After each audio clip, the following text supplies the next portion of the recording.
Mark, thank you. Welcome to Merseyside, where the players will be very glad that the rain has stopped. The drizzle that has penetrated the northwest for most of this afternoon, most of the day really, has finally stopped, and it should make the surface nice and slick. And already the palms of Jordan Pickford have been tested. Low shot from Anthony Elanga straight away from kick-off. He ran down the right-hand side, pushed it around the post, giving Newcastle a corner on the far side. Ball goes in, straight from the header of Malik Chow. And Newcastle, inside 55 seconds, have taken the lead at the Hill Dickinson Stadium. Corner from Newcastle's left. Chow was in the 6-yard box, glances it on into the right-hand side, and if Phil Foden had claimed the title for the quickest goal in the Premier League this season, Malik Chow has just stolen it from him. Everton 0, Newcastle 1. What a start from Newcastle. Everton absolutely shell-shocked. Half the Everton players, majority of the Everton players haven't even touched the ball yet. Straight from kick-off, they went down towards the Everton goal. Anthony Elanga, one-on-one with Jordan Pickford. He gets the corner, and it's a wonderful in-swinging corner into the 6-yard box. Causes the Everton defence all kinds of problems. And Malik Chow, he rises the highest above James Tarkowski, in between him and Michael Keane. Glances it into the bottom left-hand corner of Jordan Pickford's goal. Nothing the Everton goalkeeper can do. What a wonderful start for Newcastle. A club plagued by terrible away form this season. They're yet to win in the Premier League, just the one win on the road for the Geordies this season so far, and that came in the Champions League in Belgium against Union Saint-Gilloise. Well, if there's any way to start to get over that poor form, it is score with inside the first minute and give your side the positive boost they need. Malik Chow's first goal for Newcastle. It was actually a really good save from Jordan Pickford that led to the goal, that led to the corner kick. Newcastle made a really bright start. Anthony Elanga starting today on the right-hand side, on the right wing. He got the wrong side of Mykolenko on the angle about 12 yards out. Fires it low and hard across Pickford. He makes a really good save. But then the Everton defence just switch off from the in-swinging corner. And it's a superb start for Newcastle. And those travelling fans away to our left. Tucked away in the corner over on the northwest side of the ground from where we're sat, high up on the main stand of the brand new Hill Dickinson Stadium. Newcastle operating sharply early on, try and force their way forward in the Everton half once again. Everton in those royal blue shirts, the white shorts and blue socks are right to left in this first half, and Kiernan Dewsbury-Hall now starts to get Everton into their first attack of the game, into the penalty area on the right-hand side. Dewsbury-Hall just hangs back a little bit from Iliman Ndiaye, who rolls himself out towards the corner, trying to twist and turn up against Hall of Newcastle United in that left-back position. We'll run you through the two teams when we get chance, but it's been a fast-paced start here on Merseyside. The give and go, but Dewsbury-Hall chooses not to return it to his teammate. Here's Iraboon, and one of those two changes made by David Moyes ahead of the game. Jack Grealish just creeps forward, level with the left corner of the penalty area on the near side. He loses out, he's challenged, and then he slips trying to work out where the ball's gone. And Lewis Miley can bring the ball away for Newcastle United. Forward to Nick Waltemada, who turns on the edge of the centre circle inside the Everton half. Good recovery from Ndiaye, and the home side are back in possession. What a lively start it's been to this game. Everton just trying to get a foothold in the game, trying to retain possession. Michael Keane now trying to rotate the ball to Mykolenko. But it's a really good start from Newcastle. The changes that Eddie Howe's made to his side today, and you're going to run through the changes in a minute, but there are a number of them, 6 in total, I think. Started extremely well for Eddie Howe. They've come out with a really poor away form, won in their last 11 away in all competitions, so it's a big start for them. Certainly has been. Malik Chow's goal. We've played 4 minutes. Everton 0, Newcastle 1. And it's almost like the stadium screen operators here at the Hill Dickinson Stadium predicted that as well, because before kick-off they flashed up a test of the scoreline on screen, and it had Newcastle winning by a goal to 0. So a bright and lively start. 55 seconds is how quick Malik Chow has given Newcastle the lead here on the banks of the River Mersey. Everton intercept the ball just before the halfway line inside the Newcastle half. James Garner inside the centre circle, just steadying himself down, steadying Everton down. They need to get on the ball and just calm down. The advantage for them is Malik Chow scoring inside the first minute. There's still 89 minutes to recover this game. Something to notice immediately different about Newcastle away from home. They're playing a 4-5-1 formation. Harvey Barnes and Anthony Elanga are dropping in alongside Gomeres, Miley and Joe Linton, who will be a central midfield three when they're out of possession, and Nick Voltemade will cut a lonely figure on his own in front of that midfield 5. So 5.5 minutes played, Everton 0, Newcastle United 1. 2 changes for Everton. With Seamus Coleman injured and Idrissa Gueye suspended, having struck his own teammate on the face in that win over Manchester United on Monday night. So Jake O'Brien comes in to the defence. Irabunam is chosen in midfield. So Pickford is their goalkeeper. O'Brien, Tarkowski, Keane and Mikalenko the back 4. Garner and Irabunam hold the midfield. And Jai, Dewsbury Hall and Grealish operate just behind Barry up front for David Moyes' side, who's just retreated to speak to his staff in their dugout down towards the right-hand side of the halfway line. Newcastle go long. Nick Voltemade's got a lot of work to do in the corner on that far side, awaits for the support. Newcastle in their green away kit this evening, green shirts and shorts with white socks to boot. The cross comes in from the left-hand side, headed away by Tarkowski out towards the far side touchline, and Jai tries to backheel it to keep it in play. He can't. So Newcastle, 6 changes. Chow, Byrne, Guimaraes, Livramento and Barnes are the only ones that remain from the Marseille defeat in the Champions League on Tuesday night. The big change is in goal. Nick Pope, whose performance was questioned in France in midweek, is injured, we are told. That's the official line from the club. So Aaron Ramsdale starts in the Premier League for the first time for Newcastle United. Livramento, Chow, Byrne and Hall are there back 4. As Elanga just pushes it down the inside right channel for Livramento's continued his run. Little touch comes off Mikalenko, and that gives Newcastle another corner. The rest of their team, Miley, Guimaraes and Joe Linton, and then it's Elanga and Barnes either side of Voltemade. They've had some good early joy down this right-hand side of Newcastle. Livramento playing in his more favoured position at the right full-back, with Guimaraes tucking in on the right-hand side. The link-up play between Livramento and Elanga has already proven a source of joy for Newcastle as they get this corner down on this side. So corner which Lewis Hall will take, swings it in towards the near post. Everton are able to see that clear up towards the halfway line, but had everybody back, so it's an easy recovery for Livramento. And Aaron Ramsdale, all in what, a light shade of purple, the Newcastle goalkeeper tonight, almost a pinky purple, isn't it, is able to clear it long, and they've swung the ball into the box, and Harvey Barnes takes the shot, which deflects wide, well wide in the end of Jordan Pickford's right-hand post, and goes behind for a Newcastle corner. Harvey Barnes is in form. You'd have backed him to score there, but the block comes in, and it's a Newcastle set-piece instead. The Everton defence are all over the place at the moment. Newcastle are picking holes at will. This time it's down the left-hand side. Lovely ball in to Harvey Barnes on his left foot, 6 yards out on the angle.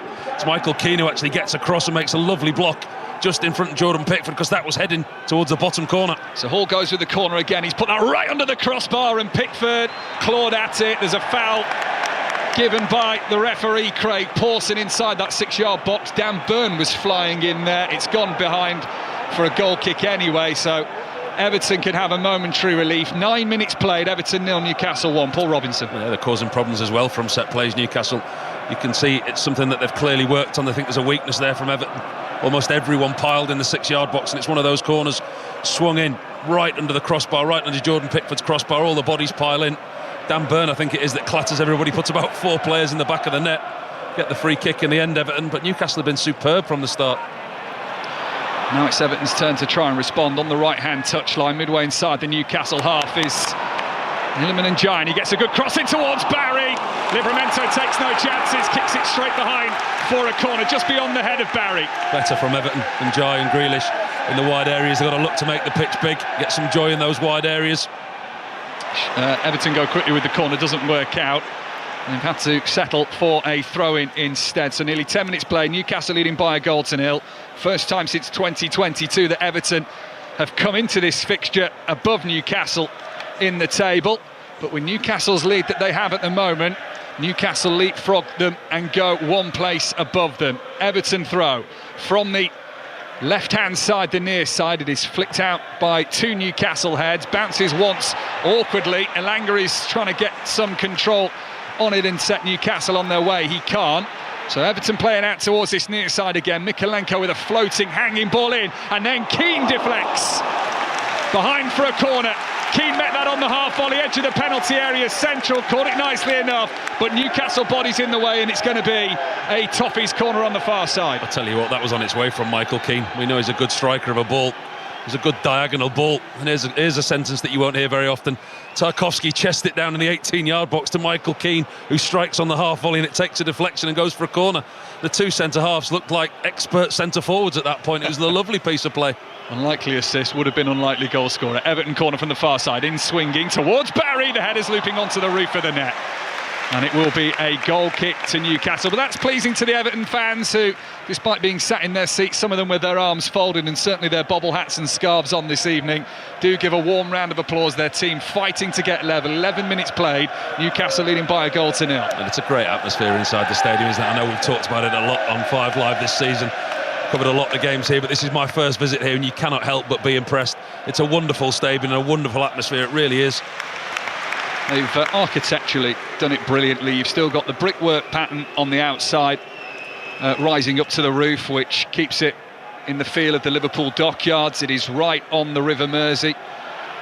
And you've got the nice modern finish with the metalwork roof that surrounds this stadium. And inside, on those laser blue seats, it is a steep banked stadium, looping round on all 4 sides, and that really does make it quite a hostile atmosphere. Goodison Park could be the same, and they've obviously tried to keep that as they come here. It's a lovely description. You after Dion's job. It is the master of Ian Dennis that we learn from. Everton attacking, Garner through to Grealish, left of the penalty area. And he'll look for the support to lay it back to, can't find one man, but then Garner, curling shot, never get the curl on it, it goes wide. Newcastle goal kick. There has been a goal at Wembley.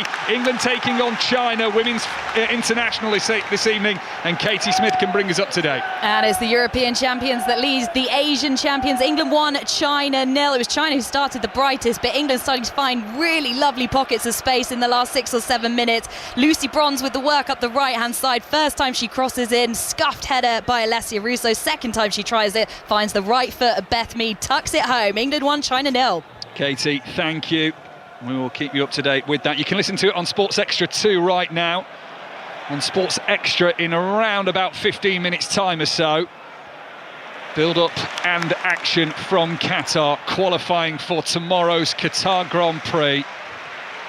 Oscar Piastri winning the sprint race earlier today. He's taken 2 points out of Lando Norris's lead. So he leads fractionally, slightly less Lando Norris, but a win in Qatar will give him the championship tomorrow. Everton try and get control on the halfway line, and Dye wriggles his way inside and then plays it across the centre circle, but it was too easily read and cut out by Anthony Elanga. Newcastle, Livramento heavy touch, just gives the ball back to Mykolenko, and Pickford can send that long out towards Jack Grealish. Control isn't the best with his bright orange boots, but he keeps it in on the near side touchline, and Mykolenko just calmly knocks it back to Michael Keane. 1-0 Newcastle. Well, what Newcastle have done well is that midfield 5, what I talked about. They've flooded the midfield, and Everton found it hard to get any kind of momentum going and rhythm and get the ball moving forward because the green shirts are all over them in the middle of the park. There's been another goal at Wembley. Katie Smith. England are loving their homecoming, playing at Wembley for the first time since defending their European crown this summer. England 2, China 0. Toon with the cross from the left-hand side, and Beth Mead, a second goal in 2 minutes. It's England 2, China 0. Thank you, Katie. So, fast start for England. We've seen fast starts everywhere. Not always successfully today. Newcastle leading as they are by a goal to 0. Came inside the first minute from Malik Chow. Manchester City scored early this afternoon, were then pegged back by Leeds to 2-2 before Phil Foden won it late. Bournemouth 2-0 up on Sunderland at the Stadium of Light, but the Black Cats certainly not unlucky. They have come back once again, and once more Brobby the hero, just like he was against Arsenal a few weeks ago. He's won the game, so Sunderland have beaten Bournemouth by 3 goals to 2 this afternoon. Brentford 3-1 winners, all those goals coming late on against Burnley at the GTEC. Everton have won a free kick here, very central. Jack Grealish wants to take it quickly. Newcastle players giving him no room to take that free kick. Referee's called it back. Everton will have to think again, but the free kick is pretty central midway inside the Newcastle half. Yeah, they're still going. Bruno Guimaraes and Jack Grealish Didn't like the challenge, Grealish. Told Guimaraes as much, and they both walked away pushing and shoving each other. Heads were almost together at one point. Better from Everton, though. They've got a free kick in a decent position now, which they've taken. And cleverly so to Jack Grealish on the left of the penalty area. He's put it into the 6-yard box. I think it was Nick Voltemade sliding in there to make sure that an Everton shirt didn't get hold of the ball in a dangerous position. Support from the Everton crowd, some of them on their feet. This is James Garner. Everton a little bit more controlled, and he uses James Tarkowski. Newcastle have fanned out a little bit from the free kick in those green shirts of theirs. Their away strip this afternoon. Mykolenko, the left back, he's now playing on the right-hand side of the field because Everton haven't managed to readjust themselves after that free kick, because they're still in possession. Here is Mykolenko, and here is another goal at Wembley, Katie Smith. England are absolutely flying. The 80,000 here don't know what to do. They barely sat down before they're up and celebrating it again. England 3, China 0. This time Lauren Hem back for injury, playing for England for the first time since the Euros this summer, sliding it home. Another beautiful team move from the Lionesses. England 3, China 0. England going well. 16 minutes played here. Newcastle going well. They're leading by a goal to 0. Yeah, Everton are just starting to get back into the game after the early shock that they had from the very start. Starting to keep possession a little bit more. Newcastle very rigid in this defensive shape when they're out of possession. The thing I've noticed for Everton so far is that everything's been very central within the width of the 18-yard box, not really made the pitch big within Dye and Grealish. Every time Grealish has got the ball, looked to cut inside on his right foot, which is obviously natural to him. Grealish slides it on through. Dewsbury Hall also sliding. Dan Burn matches that, blocks it, behind it goes for a corner. Everton working that left-hand side of the penalty area well, particularly through the magic of Jack Grealish. Yeah, and as we say about Jack Grealish there, cutting inside, he does exactly that. Ball into him from Barry. He's got a little bit of space, creates more space for himself, and he slips the ball between 2-3 Newcastle defenders into the path of Dewsbury Hall. Hits a slide in Dan Burn as he crossed the 6-yard box and out for a corner. Which is to Everton on this near side, in swinging right into the 6-yard box. It is Grealish who brings it down for Everton. He'll have to turn away from goal, lays it to the edge of the D for Dewsbury Hall. He pushes it back out to James Garner, the corner taker, drifting cross in, arcing into the penalty area from this near side, the left. And it is dealt with by Newcastle, but Everton still in possession, edge of the centre circle for Vitaly Mykolenko. 5 live from the Hill Dickinson Stadium this evening, where Newcastle lead by a goal to 0. Mykolenko sends it up towards the right-hand side. One header is an Everton one. Then it's Dan Burn's turn to get it away. Lewis Hall tries to bring it down. Showed too much of the ball to James Tarkowski. Newcastle think that went over the touchline. Linesman's very close to it and remains unmoved. And now this is Garner, central position. Everton feeling a sense of momentum here. That was until Anthony Elanga stepped in. Both him and Jack Grealish slide for the ball. Referee says throw-in to Everton initially, and then I think the linesman on this near side has said no, that's a Newcastle throw. David Moyes is angry about it, and Jack Grealish has run all the way to the halfway line to have a word with the linesman. I agree with you. I think that Jack Grealish did superbly well. He looked like he was chasing what was a lost cause. Anthony Elanga just letting the ball run out. And looking at the replay now, Jack Grealish, he hooks his right foot around the lost cause, plays it back against Anthony Elanga. Referee, who was the closer out of the two, the assistant on this near side, was further away than the referee. Referee gave the throw into Everton, the assistant gave it to Newcastle. Wrong decision. The referee should have given the throw into Everton. He should have stuck with his original decision. Yeah, Jack Grealish, David Moyes have every right to be slightly furious about that, because Everton have grown into this game, conceded the early goal inside the first minute to Malik Chow. Some concern for Joe Linton here, who's having his right knee tested, his right leg stretched by the medic. He's got his back lying down on the floor, but Everton, having gone behind early, haven't let that affect them too much, and they are getting back into this game. Yeah, it's a worrying one for Joe Linton, because he's gone down with nobody around him. Physio's come on, looked at his right knee, I think. He's hobbling off towards us on this near touchline, just giving David Moyes an opportunity to do that team huddle like we see when there's a break in play, when the teams come over for a drink. Pass some communication, some instructions. He's down beneath us now talking to Jordan Pickford. Quite an intense conversation by the look of it. Maybe a little restructuring after the early scare, but they've certainly got themselves back into the game, Everton. For the 5 minutes it took them to warm up into the game, they've had the better of the chances. And Newcastle, when they are attacked, there is that fragility. They're a completely different side away from home than they have been at St James's Park this season. So Joe Linton moves to the side of the pitch. Eddie Howe's just had a chat with him. Scored in Newcastle's last win at Everton. Did Joe Linton. Came all the way back in April 2023. A 4-1 win at Goodison Park. Many teams coming to the Hill Dickinson Stadium for the very first time. This modern arena right on the River Mersey. Here's Jack Grealish. Newcastle leading by a goal to nil after 20 minutes. Grealish just waited for Mykolenko to get onside. Mykolenko's cross from the left is easily dealt with by Newcastle. Now Elanga, we know he's got the pace. Jack Grealish is trying to go back with him. Elanga is able to force the ball out towards the left-hand side. He's down on the deck, thinks he got a touch as he played the ball, wants the free kick. Newcastle still in possession. If they are going to play deep now, they've got the goal up. Newcastle, if they are going to sit and invite Everton onto them, players like Elanga with his pace in behind on the turnover of possession are going to be a threat. Elanga and Harvey Barnes on the left-hand side, they will look to use those type of players on the counter-attack.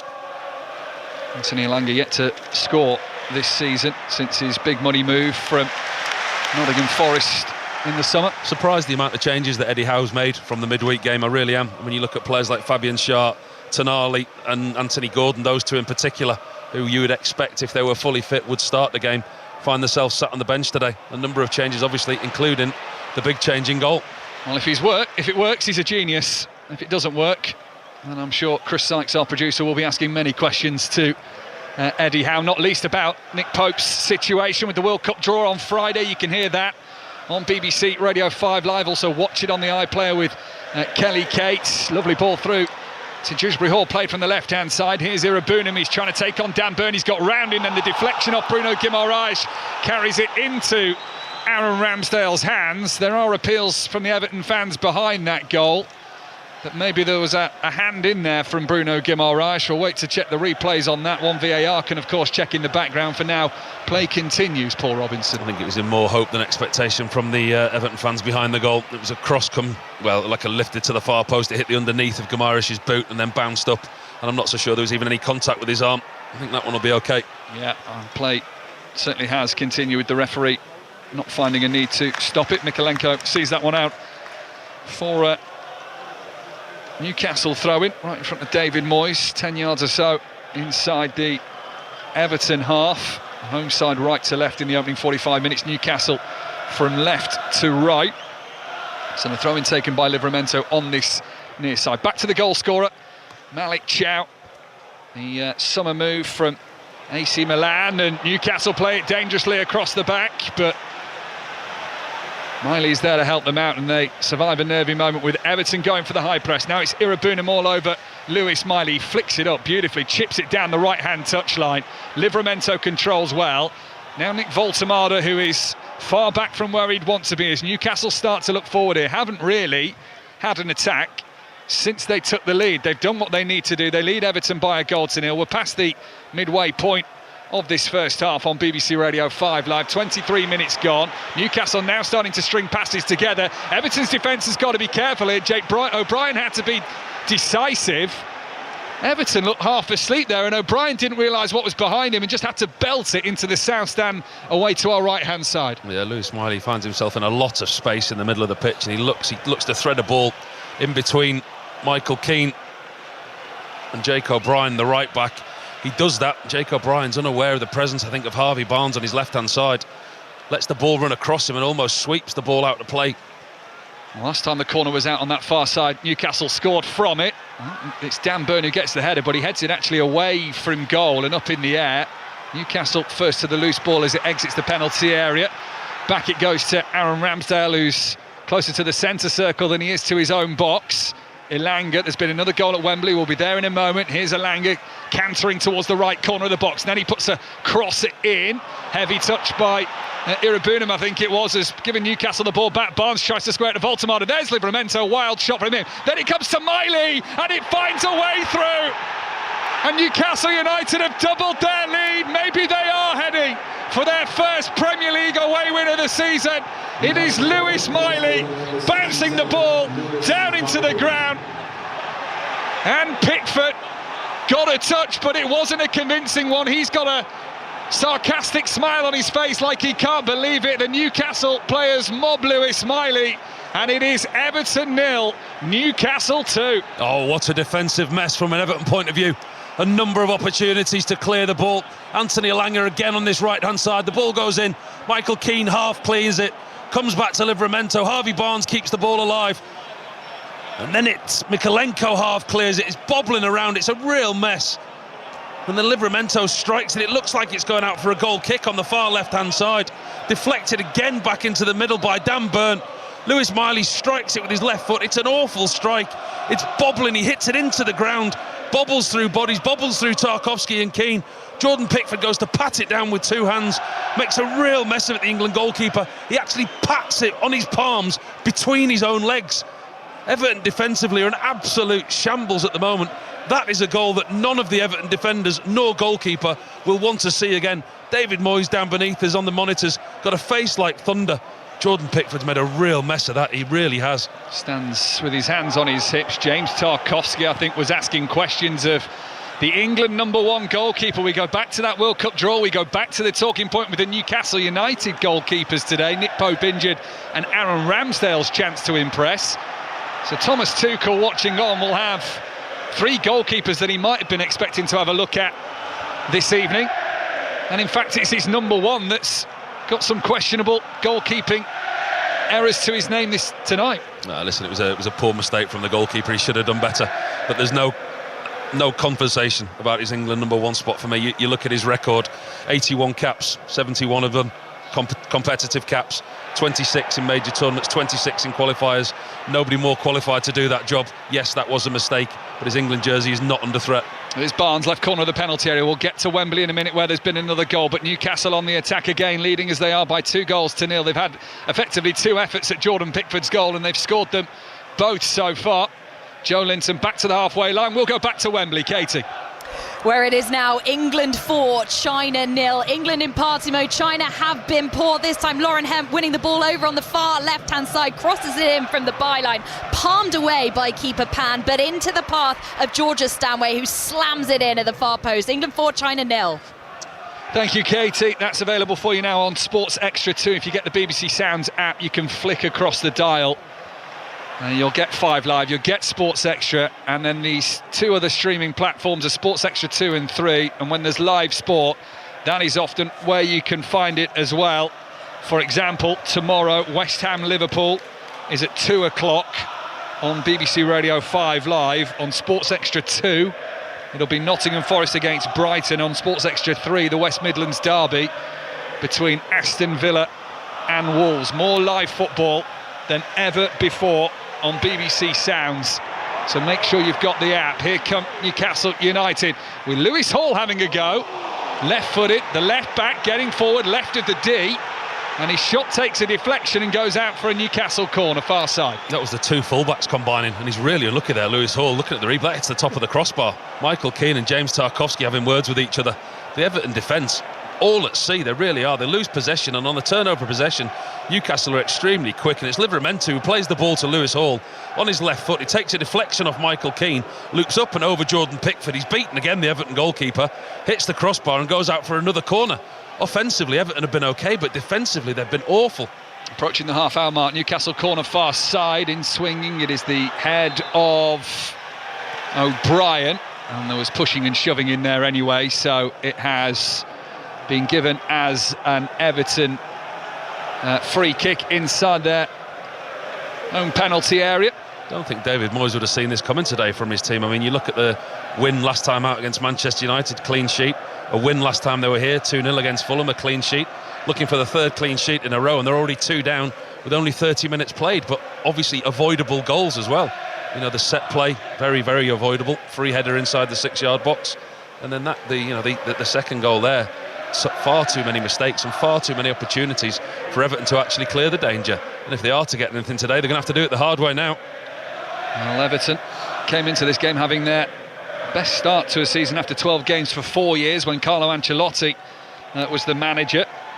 Newcastle, despite all that's been made about them, only 3 points worse off after 12 games. That's a good ball into the box, left-hand side for Barry to chase. Byrne has the strength, has the know-how, has the body position, and can just shield that ball out for a goal kick, and he gets low 5s off Aaron Ramsdale and also off his defensive teammates as well. It's a really good piece of defensive work from Dan Burn.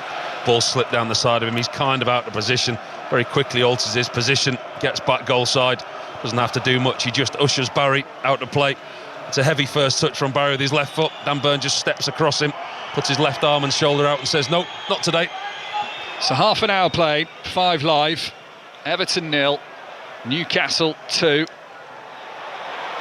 Everton went behind inside the first minute, got back into the game, and if you were to say around about the 20-minute mark who was going to score next, it probably would have been the home side, but Newcastle, in a moment of fortune and some lucky play in the way the shots fell from Livramento into the path of Burn, and then Lewis Miley's strike on out, 2 goals up. You can watch it all back on Match of the Day tonight from 10:30 with Gabby Logan, Joe Hart, Danny Murphy in the chairs this evening. Also highlights of Brentford beating Burnley by 3-1, Manchester City's late win over Leeds by 3-2, and Sunderland's comeback win over Bournemouth, 2-0 down. They won at the Stadium Light by 3-2. We've got 14 minutes to half-time here.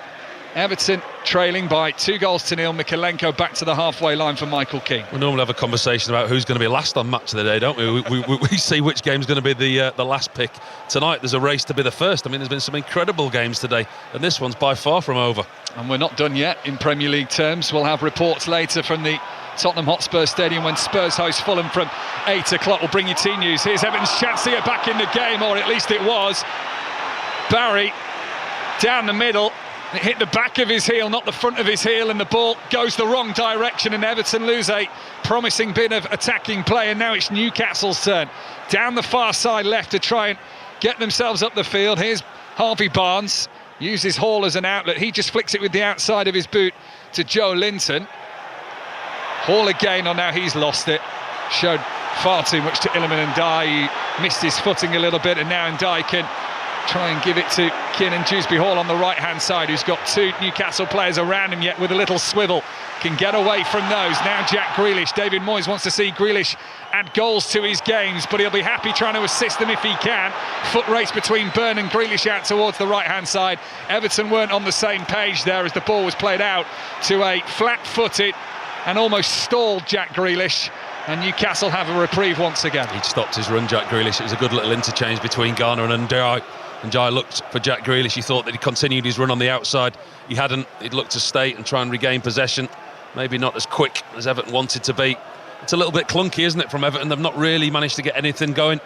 The 2 goals for them have come at the wrong time, just as they were getting a foothold into the game and looked like they were building up momentum. They've conceded again. Be an interesting team talk for David Moyes at half-time. Well, they have got issues in midfield, Everton, and they've got a few injuries. Obviously, that added to by the fact that Merlin Rawle has now had to have an operation for a hernia, so he's out till January at least. They've got the suspension of Idrissa Gana Gueye from Monday night, and they'll miss him for 3 games.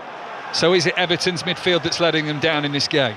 I think, well, the defence as well, obviously. I mean, when you look at the goal back, the second goal, there was a number of errors. I mean, the amount of times that they had to clear it.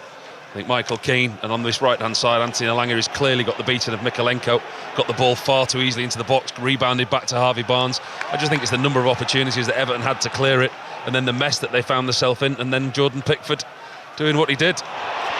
And here come Newcastle. Miley's crossed on the right-hand side, headed away by Everton in the penalty area. Lewis Hall first to it, back to the halfway line for Dan Burn. It was a tough one when you actually analyse it for Jordan Pickford to actually do what he did. I mean, he's gone down in almost the star shape, where you see the goalkeeper's going in the K shape, and he's trying to pat the ball down to take the sting out of it, but as he's patted it down, it's hit the underside of his palms and gone between his own legs. Granted, there was a couple of players in front of him on the 6-yard box. It may have had a slight deflection, but he didn't really get his full body behind it, and he made a real mess of it, in all honesty. Chow with a crossfield lofted pass out towards the far side, the left. Chow, who got Newcastle in front after just 55 seconds. Now Bruno Guimaraes, and he gives it to Harvey Barnes, who's cantering in from the touchline, tries to get to the byline. Jake O'Brien, well-timed tackle, stands on his feet, wins the ball back, and then can send it up towards Barry. And Ndiaye slips but keeps it in on the touchline and does really well to avoid Newcastle stealing in with Lewis Hall to win the ball back. Everton have it thrown on the halfway line. Newcastle are celebrating defensive tackles like the goals at the moment. The away supporters to our left-hand side in the corner are getting very excited. Another good tackle there by Bruno Gomes in the middle of midfield. They look up for this Newcastle. They're biting into challenges. They're quick into the, trying to get the press. And they're in a very, very good shape. As you said, we're sat very high up here in the stadium, elevated, and you can look down and you can see the shape. And it's clearly a back four and midfield five out of possession. And the spaces between the units are what's keeping Everton away. Langer gives it to Mykolenko whilst trying to control the ball out of the air. Midway inside the Newcastle half. No foul given on Kiernan Dewsbury-Hall. And Newcastle push it out towards the left-hand side with Lewis Hall. Newcastle, who've drawn 4 and lost 5 on the road this season, with 10 minutes to half-time here on BBC Radio 5 Live. Lead by 2-0. They have maintained their record as well as we hit 35 minutes. Newcastle, the only side this season not to concede in the opening half an hour of a game. And they're leading by 2-0.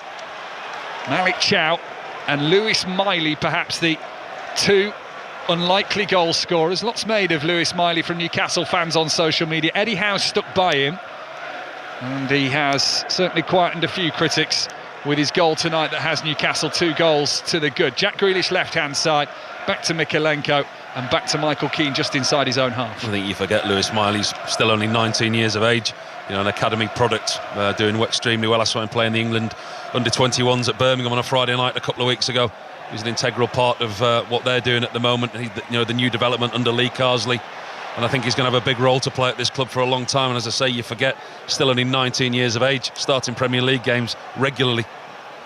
And he was on Instagram this week picking up his brand new car as well, Lewis Miley. Newcastle on the road to success, leading as they are by 2-0, as are England, who have fought to the good against China. And there's a penalty as well for Katie Smith. Yeah, a chance to make it 5. VAR, a lengthy stoppage, but a review here to give England the penalty after a handball in the box from a Russo shot. It is Georgia Stanway standing over the ball, Pan in goal, all in green for China. This to make it 5-0 for England. She strikes low and she strikes true. Georgia Stanway with her second in this first half. It's England 5, China 0. Thanks, Katie. England beat China 6-1 at the Women's World Cup a couple of years ago. Well on course to beat that by the sounds of what we're hearing in the first half from Katie at Wembley. Commentary of that right now on Sports Extra 2. On Sports Extra, qualifying underway for the Qatar Grand Prix, tomorrow's race, which could see Lando Norris win the world title for the very first time. A couple of F1 fans out on the pitch today. James Garner's a big F1 fan. Dan Byrne was at the Spanish Grand Prix with a couple of his England teammates earlier this season as well.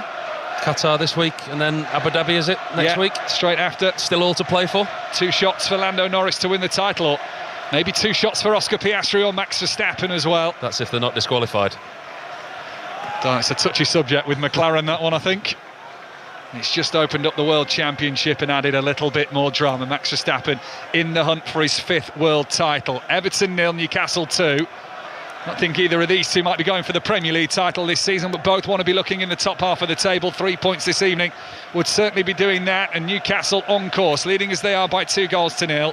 Everton, you feel, could do with one before half-time. Yeah, they need a way back into this game. I mean, we talked about Aaron Ramsdale coming into the side tonight. He's had very little, if anything, to do. Can't remember Everton creating anything of any note. Hurried across in from the right-hand touchline there, Everton. It was always going to be ambitious to find one of 2 options in the box. Now it's swung in by Mykolenko from the left-hand side. That one's a little bit more threatening. Newcastle have hashed away the clearance. And Tim Irabunam has it back for the home side. Grealish just nudges it back, a little bit of space for Irabunam. Grealish is able to turn and look forward. Midway inside the Newcastle half, out on this left-hand side. Here is Mykolenko, level with the corner of the box, but closer to the touchline. It's a bit slicker there from Everton, but Garner couldn't turn it out towards Grealish. And now it's Mykolenko once again. Here's Irabunam. Slow and steady and patient from Everton, but Newcastle are well organised.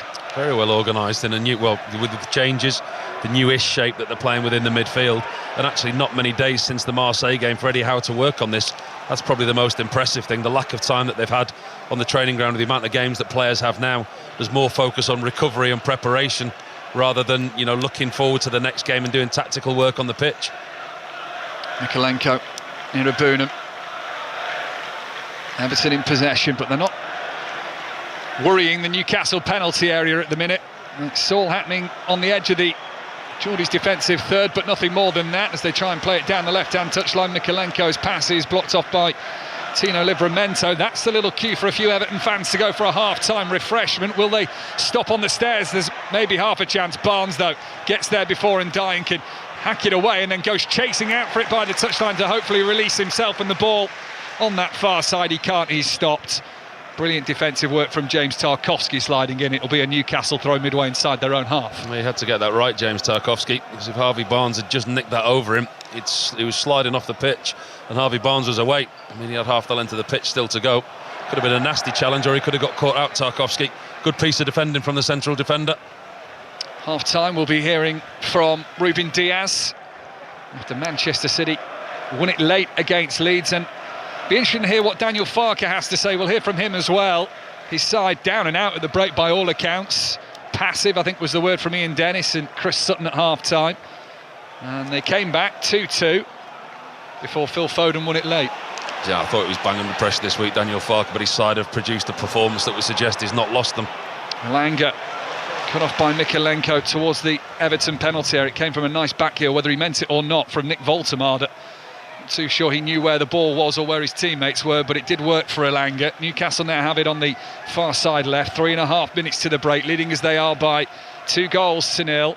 Here's Guimaraes.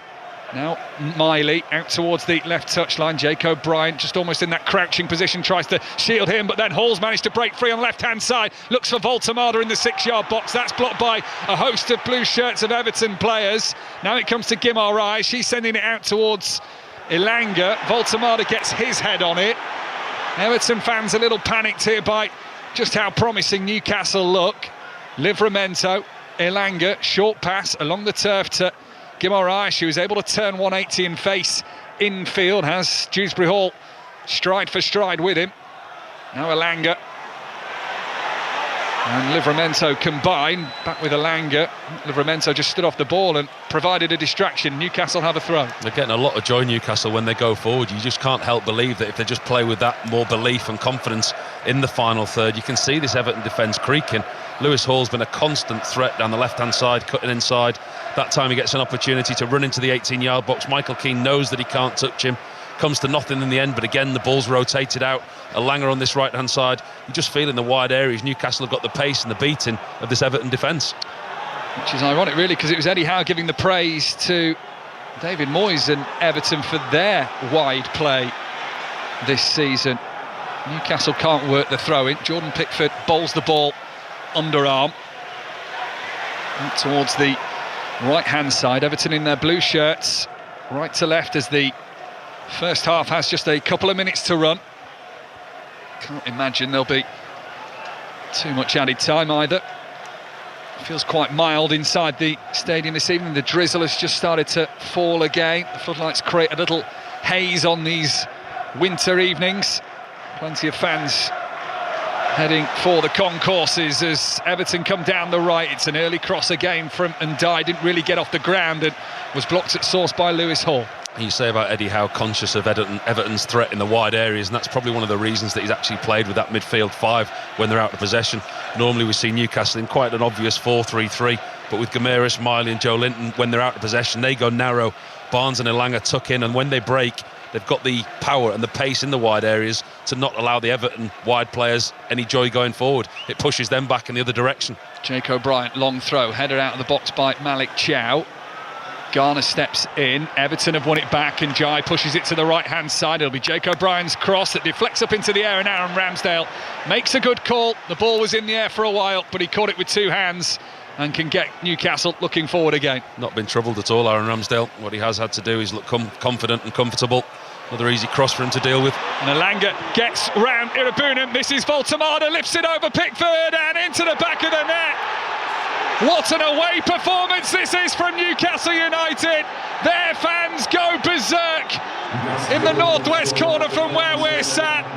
Voltemade, a little punch in the air from him, but it was the work of Elanga to get round Irabunam, and Voltemade had most of the 18-yard box to himself. It's a delicate chip over Pickford that Tarkowski couldn't recover, and David Moyes slumps in his chair in his dugout, arms folded. His side might be beaten by half-time. Everton 0, Newcastle 3. It's a delightful finish from the big German, it really is. It's such a delicate touch over the on-rushing Jordan Pickford. From back to front, very quickly Newcastle, from Aaron Ramsdale's gloves into the back of Jordan Pickford's net within 3 passes. Anthony Elanga it is who put Voltemade through, one-on-one with Pickford. The ball's still bouncing. What he does, he takes his time. He doesn't rush, he doesn't lash at the ball. He looks up and he sees the England goalkeeper on rushing. He uses the bounce of the ball, side-footed, helps it over a hapless Pickford. Garner rushing back into the net, can't get his foot round it to clear it. And Newcastle are 3 up going into the break. His first goal in 5 games, Nick Voltemade. A £69 million man with his 5th Premier League goal. Everton now desperately need a response. Dewsbury Hall goes down inside the D, and the referee doesn't look twice at it, and Newcastle could be off again. They'd spotted the run of Elanga on the right-hand side. It couldn't get to him. Handball given against James Garner, I think it is. Newcastle free kick just inside their own half to the left of the centre circle. Eddie Howe's game plan in this first half has certainly worked, but I bet even he couldn't imagine them to go in 3-0 up at half-time. Geordie's away to our left-hand side. Some of them with their tops off, as usual this time of year, singing the hearts out. They're delighted. Without doubt, the best 45 minutes away from home for Newcastle this season. The way that they've set up, the way that they've hit Everton on the break, and the way they set up now, it's perfect for them with the pace of Elanga and Harvey Barnes on the counter-attack. If Everton are unlikely to get anything out of this game, they're going to have to open up, they're going to have to come at Newcastle, and that's exactly how they've just got the 3rd goal. It's quite a mild night by Geordie standards, isn't it? No wonder the tops are off. Gloves are on from Paul Robinson. I don't think there's anyone out there wearing gloves, is there, player-wise? Rumours are Ian Dennis had his heated gloves on earlier today. By the way, don't knock them, they're the way forward. Soft on a rather temperate night. Here's a chance for Everton. Dewsbury Hall, brilliant sliding challenge from Dan Burn. He's furious at the referee for something there, Dan Burn. But as Dewsbury Hall got in narrow angle on the right-hand side, Burn recovered brilliantly. And Everton have a corner to close out this first half. They're trailing by 3-0. 2 minutes of added time was shown. We've had that. So it's an Everton corner, far side the right. This will be the last action of the first half. Is there hope for Everton? Newcastle headed away to the edge of the penalty area. It's recycled by Njai. Cross comes in, bouncing around, skipping into the box. Newcastle bring it away. And there are boos around the Hill Dickinson Stadium for Everton, who trail by 3-0 at the break. It was a fast start. Malik Chow's header from a corner made it 1-0. Lewis Miley, the 19-year-old, doubled the lead for Newcastle after a bit of Everton pressure for 2-0. And then right on half-time, Nick Voltemade got Newcastle's 3rd. There's a lot to unpack from an Everton point of view. A really poor defensive performance from them. But you've got to give this Newcastle side a lot of credit, the way that they've played away from home this season. You certainly haven't seen a performance like that coming. A change of personnel, a slight change of shape from Eddie Howe today. They've looked dangerous, they've looked decisive, and they've taken their opportunities when they've come, and they've put themselves in a superb position to go on and get all 3 points, having scored 3 by the time the half-time whistle's blown. Newcastle yet to win in the Premier League away from home this season are on course. Only Brentford have dropped more points from winning positions this season than the Magpies. It'll be a tough ask for Everton to extend that Newcastle record. At the break mark, Everton 0, Newcastle 3. Yeah, dominant for Newcastle at Everton, dominant for England at Wembley. Katie Smith. England 5, China 0. England have been excellent. The fans are loving it, but China have been really poor. You do wonder what Sarina Wiegman's learning from this. The first 3 goals, 2 for Mead, 1 for Hem, came in the space of 3 minutes and 53 seconds. England then waited a whole 7 minutes before adding a 4th. That came from Stanway, drilling in at the far post. She added another from the spot. It was a penalty awarded by VAR for a handball. So Anna Morehouse, making her debut in goal today, has quite literally had nothing to do. So surely we'll see plenty of changes from Wiegman in the second half. half, she's got a chance to test out a lot of new faces sitting on the England bench. At half-time, England 5, China 0. Earlier in the Premier League, Brentford beat Burnley 3-1. Manchester City were 2-0 up at home to Leeds at half-time. Leeds came back to make it 2-2, but a late Phil Foden goal gave Pep Guardiola's side the win. Sunderland came from 2-0 down at home to Bournemouth to win that 3-2. In the Championship, Coventry remained 10 points clear at the top. They beat Charlton. Middlesbrough beat Derby. Stoke dropped down a couple of places. They were beaten at home by Hull. One other big story, Norwich get their first home win of the season. They beat QPR by 3-1. Cardiff are the new leaders of League One. They beat Mansfield 3-0. Stevenage, the morning leaders, could only draw 0-0 at Wigan. Walsall stay top of League Two after a 3-1 win over Bromley. In the Scottish Premiership, Hearts were held, so that's 3 games without a win now. They drew 0-0 at Motherwell. In the National League, the big four at the top all won. So that's Rochdale and York and Forest Green Rovers and Carlisle. All of them were winners today. I didn't give you the Northern Irish Premiership at earlier on, the full time. So they are as follows. Crusaders 0, Coleraine 2, Dungannon 1, Larne 2, Glenarvan 3, Ballymena 1, Linfield 3, Carrick Rangers 1, Portadown 2, Cliftonville 3. Oscar Piastri won the sprint race earlier in Qatar. At the moment, it's qualifying for the race tomorrow. Jenny Gow. Thank you, yes. And all eyes on the championship title, which could be sewn up tomorrow with Lando Norris winning. That would be enough to seal his first ever world title for McLaren. But first, it's a small matter as qualifying, as you said. And Norris tips the tables for Q1 ahead of Piastri. Verstappen also up there and looking a bit more improved than he did in the sprint earlier on, but those out include Lewis Hamilton. Ferrari's rows continue to elude the form, but when it comes to McLaren, they are back on top. Norris first, Piastri second. Let's go to the snooker next. First day of the UK Championship. Judd Trump through to the last 16, Jamie. Yeah, the defending champion Judd Trump beat Stephen Maguire by 6 frames to 4. The sellout crowd saw 2 centuries plus 6 of the breaks over 50 in what was an entertaining match. This season, Trump has been trying out a new cue, but today he reverted back to using his old cue, the one with which he's won multiple tournaments. But why did the world number one want to experiment with a new cue? I just felt like sometimes under pressure, I just don't have full confidence in the cue. So I hate changing cues and stuff like that. For me, it's last resort. If something's not broke, then don't fix it. So if I'm winning tournaments, I just felt like I needed some of the heavier conditions, some more consistency and maybe some more power. Judd Trump will now play Si Jiahui in the last 16 after the Chinese star hammered Ryan Day 6-0. In the Scottish Cup, a couple of the big headlines were wins for non-league Auchinleck Talbot and Camelon Juniors against sides in League Two. St Johnstone, the championship leaders, went out to Cove Rangers of League One. In the Rugby Union, South Africa thrashed Wales 73-0 at the Principality Stadium. In the Gallagher Prem, Gloucester beat Quins 26-15. Nearly at half-time in the other game, and Bristol lead Northampton by 28 points to 0. In the Women's Premiership, Sale and Exeter drew 26 all. There were convincing wins for Loughborough and Saracens over Leicester and Trailfinders respectively. Lions and Cardiff have won in the United Rugby Championship. Half-time in 2 games, Edinburgh 5, Ospreys 5 and Munster 21, Stormers 6. And the former champion hurdle Constitution Hill fell once again as Golden Ace came through to win the fighting fifth hurdle at Newcastle. Panic Attack won the Coral Gold Cup at Newbury. We'll bring you some reaction to the day's Premier League football before we return to Everton, who are 3-0 down at home to Newcastle, after the latest BBC News at 24 minutes past 6.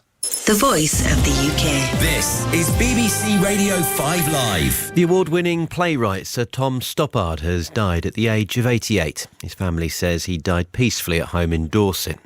President Trump says the airspace above and around Venezuela should be considered completely closed. In a message on social media, he said the warning was aimed at airlines, pilots, drug dealers and human traffickers. Torrential rains have triggered floods and landslides across parts of southern Asia, killing around 600 people. Monsoon rain exacerbated by tropical storms caused some of the region's worst flooding in years, with millions affected in Indonesia, Malaysia, Thailand and Sri Lanka. And Zara Sultana is accused leading figures in the new party she's founding with Jeremy Corbyn of carrying out a witch hunt to purge left-wing activists. Sultana boycotted the first day of the Your Party conference after several members who also belong to the Socialist Workers' Party were expelled. BBC iPlayer is the home of EastEnders. You ain't seen nothing yet. You can watch whenever you want, with new episodes landing at 6 a.m. All this entertainment, eh? Must be my lucky day. The best way to watch EastEnders. BBC iPlayer. This is 5 Live Sports with Mark Chapman. Listen on BBC Sounds. Let's bring you some reaction to the day's Premier League football then. Manchester City were 2-0 up at home to Leeds. Leeds got it back to 2-2. Phil Foden got a late winner. City goes second. Here's Ruben Diaz. At the end of the day, obviously, we're not happy with the beginning of the second half. These kind of mistakes, they can cost us heavily, but still, we faced the situation. We kept on fighting. We had obviously the goal from Phil. We had a clear chance from Omar just before, and I'm proud of the way the team kept on fighting. Even Ryan, the way he came on, wanting to help us and finish the game. I really appreciate everyone's effort. Yeah. So after a couple of results which have gone against you, what does it say about the character in the dressing room that eventually you find a way to win this game? Yeah, I mean, I think essentially it just means that we need to play one game at a time. One game at a time, one game at a time, one game at a time. And whenever we try and deviate from that, it causes problems. So we need to play one game at a time, and that's the message. That has to be our core. That has to be the only thing in our minds, and period, nothing else. Just next game and period. There's nothing else after that. Is that sometimes hard, though, when everyone else is talking about, Manchester City are closing the gap on Arsenal with a win today? I feel like that's the challenge. That's where we need to be professional and be able to avoid the noise from outside. Ruben Diaz with Gary Flintoff. Leeds have now lost 5 of their last 7 in the league. Here's Daniel Farker. Disappointed because we came here in order to win points. Not for compliments, not for warm words. We wanted points, so the overriding feeling is disappointment. But of course, the lads should be proud of themselves. So after the worst possible start into this game, if you concede here at the Etihad in the first minute, normally it's a long afternoon, and then so we concede out of a set piece. If you want to travel away with points, normally you have to win the set piece scoreline. It was the worst possible scenario in the first half, but we showed great character, great resilience, great passion, and also great quality in the second half. Fully deserved to equalise the game. It was the open game in the last 10 minutes. Both teams could have won it. They had the better end for that. It's disappointing for us, but the boys should be really proud of it. Sunderland came from 2 down to beat Bournemouth 3-2 at the Stadium of Light. They're now back into the top 4 on 22 points. Here's Sunderland's Régis Lebris. To be fair, I think we started well, especially with the ball. We felt that they were strong on their left side, so as expected. But the game was balanced. We made 2 mistakes, and this league is so demanding that if you make 2 mistakes, you can be punished with 2 goals, and it was the case. So a bit hard at that moment, but we didn't feel that we were far from the level. So probably the players were aware of the situation as well, and then. Now, just 1 goal can change the dynamic, and it happened with this penalty. What does it say about your side that you've come from 2-0 down to win 3-2, helped by the crowd clearly, but you must, as a head coach, be so proud of your team to be able to do that? Yeah, it's a big achievement, especially in this league. It shows the character, it shows the consistency of the tactical model, and the depth of the squad as well, because our finishers were really important, and the connection with our crowd is crucial. We know that to be efficient in this league we need this extra drive, and it was the case today. Igor Thiago got 2 for Brentford, including a penalty as they beat Burnley 3-1. Here's Keith Andrews. I thought it'd be a game of patience. When you look at their results and the way they've played this season, I think they're such a well-drilled team. It was always going to be a game for us today that we had to keep doing the basics really well. Not get frustrated, because we've no divine right to win football games. You got to earn it, and in the end, I thought we did earn it. And what about Igor Thiago? Some mental strength he had to show for that penalty. Yeah, listen, he's shown a lot of mental strength, full stop, to get to this point in his career. So again, doesn't really surprise me. First half, I thought he could have and should have imposed himself on the game a little bit more. Some of that was down to the service. I think it's fair to say in the second half he certainly did that. I mean, what an impact he's had on the Premier League. Has it surprised you? I knew he'd have an impact, but in terms of what he is as a centre forward and the attributes, you never quite know, because he's been out for so long, and then before that he was playing in Bulgaria and then Belgium, so it's a huge trajectory for his career, but he settled so well, and last season being injured and how he integrated into the group and the culture of the football club, I think that's what made it easier for him this season. He's worked so hard to get to this point. He loves it here. It's a big part, obviously, of what we do. So am I surprised? Probably a little bit, because it's not easy to do what he's done. It's not the norm, I suppose. Keith Andrews with John Southall. Tomorrow afternoon on Premier League Sunday, Chelsea-Arsenal at 4:30, West Ham-Liverpool at 2:05. Alistair Bruce-Ball will be your commentator at the London Stadium after he's got through 6:06. Good evening, Mark. Yeah, just on Brentford there and Keith Andrews. I look at the Premier League table tonight. They're sitting in 8th, 3 points off the top 4. Igor Thiago on 11 goals. We don't hear from that many Brentford fans on 6:06, so why not give us a call tonight? 08085 909 693. You know, has your club surprised you this season? Has Keith Andrews surprised you? Did you think it was going to go this way? Has Thiago surprised you? Listen to Chris Sutton. He was sitting there, wasn't he? Busy boy this afternoon. Good second half at the Etihad Stadium. Love to hear from the Leeds fans, because I heard Chris Sutton and Rob Green going at it, Mark, earlier in the show on the job Daniel Farke has done so far. And Chris very much sticking up for Farke, wasn't he, in terms of the resources he's had available to him as a Premier League manager. So I'd love to know where the Leeds fans stand on that one. You know, Daniel Farke made the changes at half-time. Leeds got back in the game, gave Manchester City a real run for their money. I think from City fans, I'd like to know, what did you make of that second half, and where did the control go, and what do you make of the way your team is playing at the moment? Sunderland in the top 4 again tonight. Next 3 fixtures for them: Liverpool away, Manchester City away, Newcastle home. So Sunderland fans, how many points are you going to get from those games? That's a classic sort of Chris Sutton question. And obviously ahead of that game, Mark, I'm doing tomorrow. It's our 2:05 commentary on 5 Live. You know, Liverpool fans would just love to hear from Liverpool fans tonight, just on, what are you thinking? What are you expecting? How is this going to improve? How is Arne Slot going to dig you out of the rut? So loads to go out tonight. And Norwich fans as well, Chris. Well, I was going to say... Chris. Mark, whoa! Whoa. Oh, dear. I do apologise. I mean, I've been called some things in my time. Yeah, that's poor from me. Right. Beg your pardon. I mean, I would like to hear from, I don't know, maybe former Norwich and Celtic players on what they think about the job Philippe Clement has done this afternoon. Yeah, and the other one, Mark, there's loads of great stories in the EFL, but Leicester fans as well tonight lost at home to Sheffield United today, didn't they, by 3-2, and were well behind in that game. So if they want to give us a call, whoever you are, whoever you support, give us a call, 08085 909 693. Thank you, Ian. Let's go back to Everton, Newcastle. Very comfortable at the break. Here are Paul Robinson and Mike Minor. Thanks, Chris. Sorry, Mark. We are just seeing Newcastle players come out from the tunnel below us. I can't imagine they'll be making a change for Robinson, but we know, or we heavily suspect, Charlie Alcaraz will be coming on for Everton. He was warming up at half-time, and in fact he does emerge down below us as part of the Everton set that are walking out across the white line, ready to start the second half. 3-0 down. What's this change going to do? He's going to have to change something, David Moyes. One thing he's going to have to change is the mindset.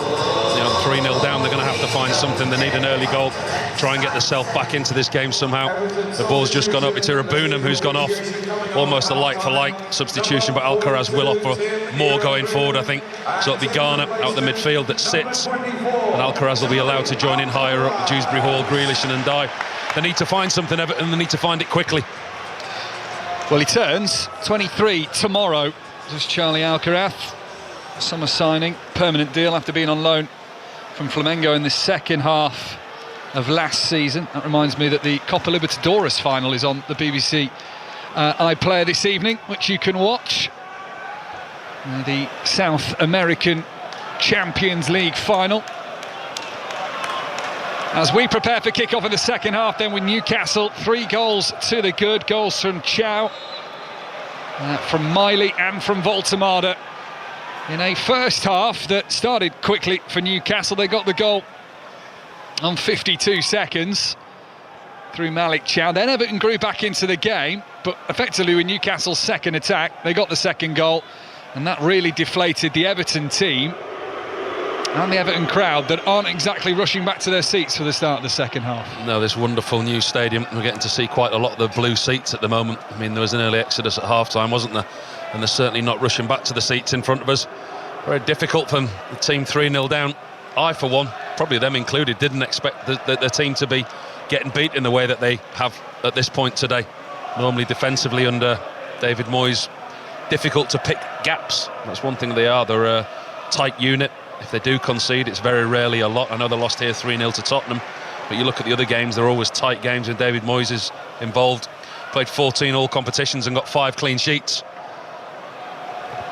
Including in their last 2 games, Everton. The win at Fulham, the win at Manchester United. They were looking to keep 3 clean sheets in a row in the Premier League for the first time since April 2024. 3 clean sheets in 3 wins in a row, I should say. December 2024 is the last time they kept 3 clean sheets in a row. And Jordan Pickford in goal, but he was certainly at fault for the second goal in terms of keeping it out. You can watch that back on Match of the Day tonight. Everton looking for a bright start to this second half. Comfortable header back to Aaron Ramsdale, who's the Newcastle goalkeeper. We talk about Jordan Pickford at one end. And Aaron Ramsdale in goal. We'll come to that in a moment because we're off back to Wembley. Katie Smith. Well, we played a couple of minutes of this second half. England 5, China 0, and probably as expected and hoped for by the fans, Veegman's made a few changes at half-time. So off go Esme Morgan, Beth Mead, Lauren Hem. In come Chloe Kelly, Jess Park and Lotta Verbemoy. So we're seeing rotation. Still a lot of unused substitutes, uncapped, and I think a lot of fans would like to see some of them come on. England 5, China 0.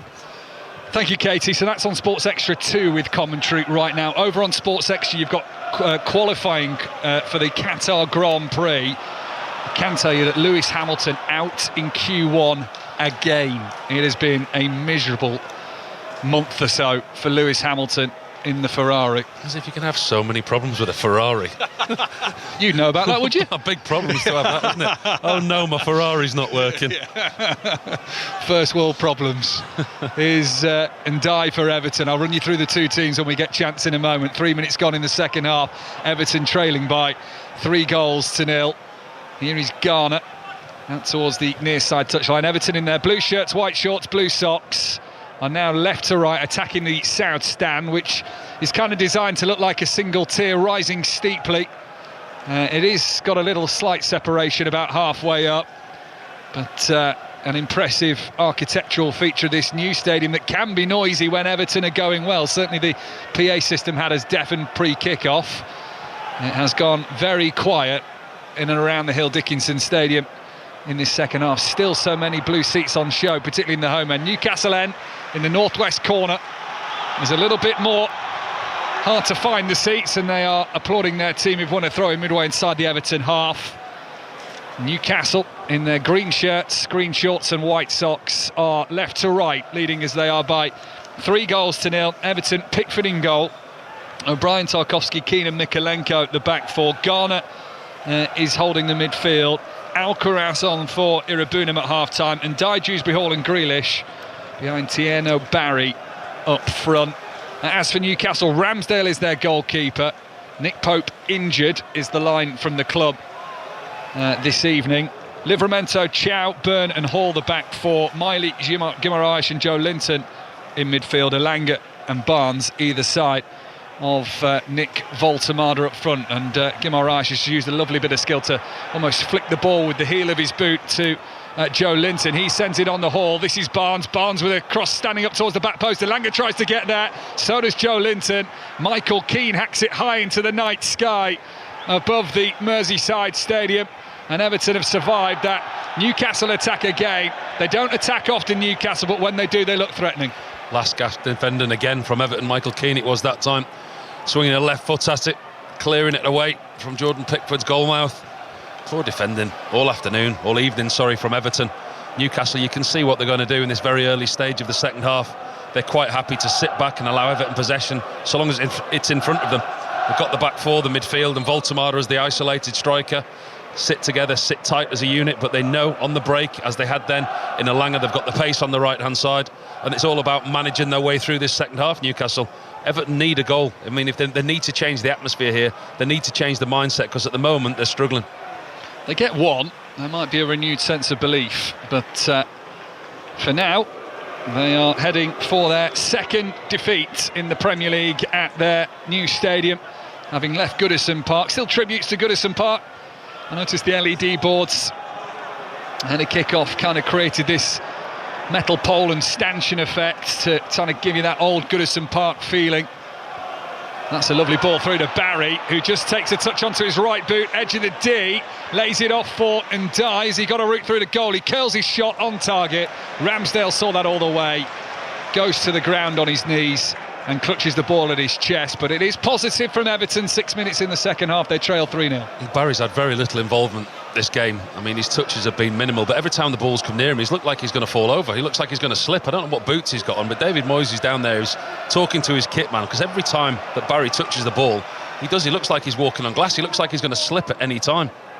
Signed in the summer from Villarreal, has featured in every Premier League game so far this season for Everton. But his last goal came for France at the Under-21 European Championship in the summer. How Everton need a goal, trailing as they are by 3-0 on 5 Live this evening. Updates to come from Tottenham against Fulham from 8 o'clock tonight. That'll be into 6:06 with Alistair Bruce Ball and Chris Sutton. 08085 909 693, the number you need to have your say. We'll also bring you live reaction, hopefully from the Hill Dickinson Stadium tunnel with Chris Sykes. He'll hopefully get a word from Eddie Howe and David Moyes. Eddie Howe in discussion with Jason Tindall. Eddie Howe's got his black winter coat on. Jason Tindall in a bright white training jacket. Another goal for England at Wembley, Katie Smith.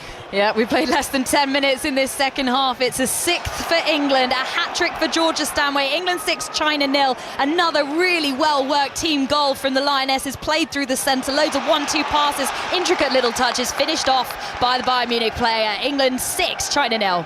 Thank you, Katie. Sports Extra 2 for commentary of that one. Grealish on the left-hand side, played it off Livramento. Everton have a corner. That's better from Grealish. First time he's tried to go around the outside of Livramento. Every time in the first half he's looked to check inside on that right foot and move the ball quickly with either a pass or a cross. This time he tries to go around the outside of him on his left boot. He looked dangerous when he side a corner. So far side corner, which is Everton's left. Toskowski stands on the penalty spot unmarked. It's swung right in towards Ramsdale. He punches it, and then a blasting shot from Alcaraz off the bar. He had a full run up to that. Newcastle players in the 6-yard box. Alcaraz just charged onto it 10 yards out, and he smacked the crossbar. Ball flew away, and Newcastle survived. That was Everton's moment of hope. Alcaraz has absolutely walloped that off the crossbar. It's hit the crossbar that hard, it's ended up in Everton's half. And watch Newcastle try and go on the counter-attack now. Alcaraz wins it back as the ball is trying to be switched from the right-hand side to a more central position.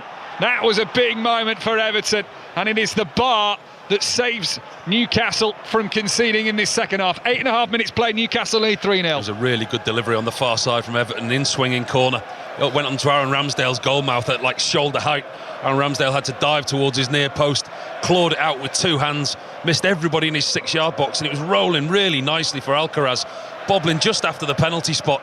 He got his head down and he absolutely sent a thunderbolt towards the crowd of players, past everybody, and rattled the crossbar so hard. Hall down the left-hand side, draws level with the corner of the penalty area, the near side of the pitch as we look at it in this second half, with Newcastle going from right to left in their green shirts, all green outfit, shirts and shorts with the white socks for Newcastle United this evening, their away strip. I've just seen producer Chris check his fantasy team. I wonder who's out there that he's hoping scores a few points in this second half for his side. As Barry tries to hold up on the halfway line, he can't. Malik Chow wins the ball back for Newcastle. Here's Dan Burn and now Joe Linton. It's all about managing it now, Newcastle. The scare there from Everton. Actually, we talk about the pace of the shot from Alcaraz. I think he had a lot more time than he realised. He just went for pure power. I mean, it missed everybody in the box. Goalkeeper was beaten, rattled against the crossbar. Can't help but think maybe could he have picked his spot a little bit more cultured with his finish. Yeah, he definitely latched onto it, didn't he? Hit it cleanly and sweetly, as Elanga just pushes it through the Livramento right-hand side, looking for the pullback of Voltemada. Everton have enough bodies in the way, and Dye's got to be clever here. He plays a angled ball towards Dewsbury Hall, who's got Elanga chasing back behind him and catches him, and that's going to be an Everton free kick. No yellow card for Elanga. Yet to see a yellow card at all this afternoon so far. 10 minutes gone in the second half. Newcastle lead 3-0. Clever play from Dewsbury Hall, who's under pressure from Elanga. Newcastle looking to turn possession over again quickly. But once again, it's all too slow from Everton. It's too methodical. Tarkowski going a little bit longer now, trying to open up the defence. Dewsbury Hall looking for a penalty. He's not going to get that. Not really working for Everton today. It's been a tough watch for those in blue. Just watching a replay of Aaron Ramsdale's save from that corner initially that then led to the Alcaraz shot hitting the bar. He's had to sort of claw the ball around the back of Harvey Barnes. Harvey Barnes is restricting his own goalkeeper there. He does well, Aaron Ramsdale. Done well to get it off his goal line. But actually, you see the opportunity for Alcaraz. I believe how that's not either hit anybody or gone in the back of the net. It's gone through clean as a whistle onto the crossbar. Like I say, it hit the crossbar that hard, almost rebounded back into his own Everton half. Ball over the top and Barnes will chase. Pickford doesn't know what to do. Here is Barnes, and Pickford's legs save the day, and it goes behind for a corner to avoid any further Everton embarrassment. Barnes in on the left-hand side, trying to roll it around the goalkeeper, but Pickford was in the way. It is a Newcastle corner. He gets lucky, Jordan Pickford. He gets so lucky. Ball over the top from Lewis Hall into the path of Harvey Barnes on the corner of the 18-yard box. Jordan Pickford decides to come, then he stops, holds his ground, and he's in what we call no man's land between the corner of his 6-yard box, corner of the 18-yard box. Ends up standing up, makes himself big. In the end, makes a decent save.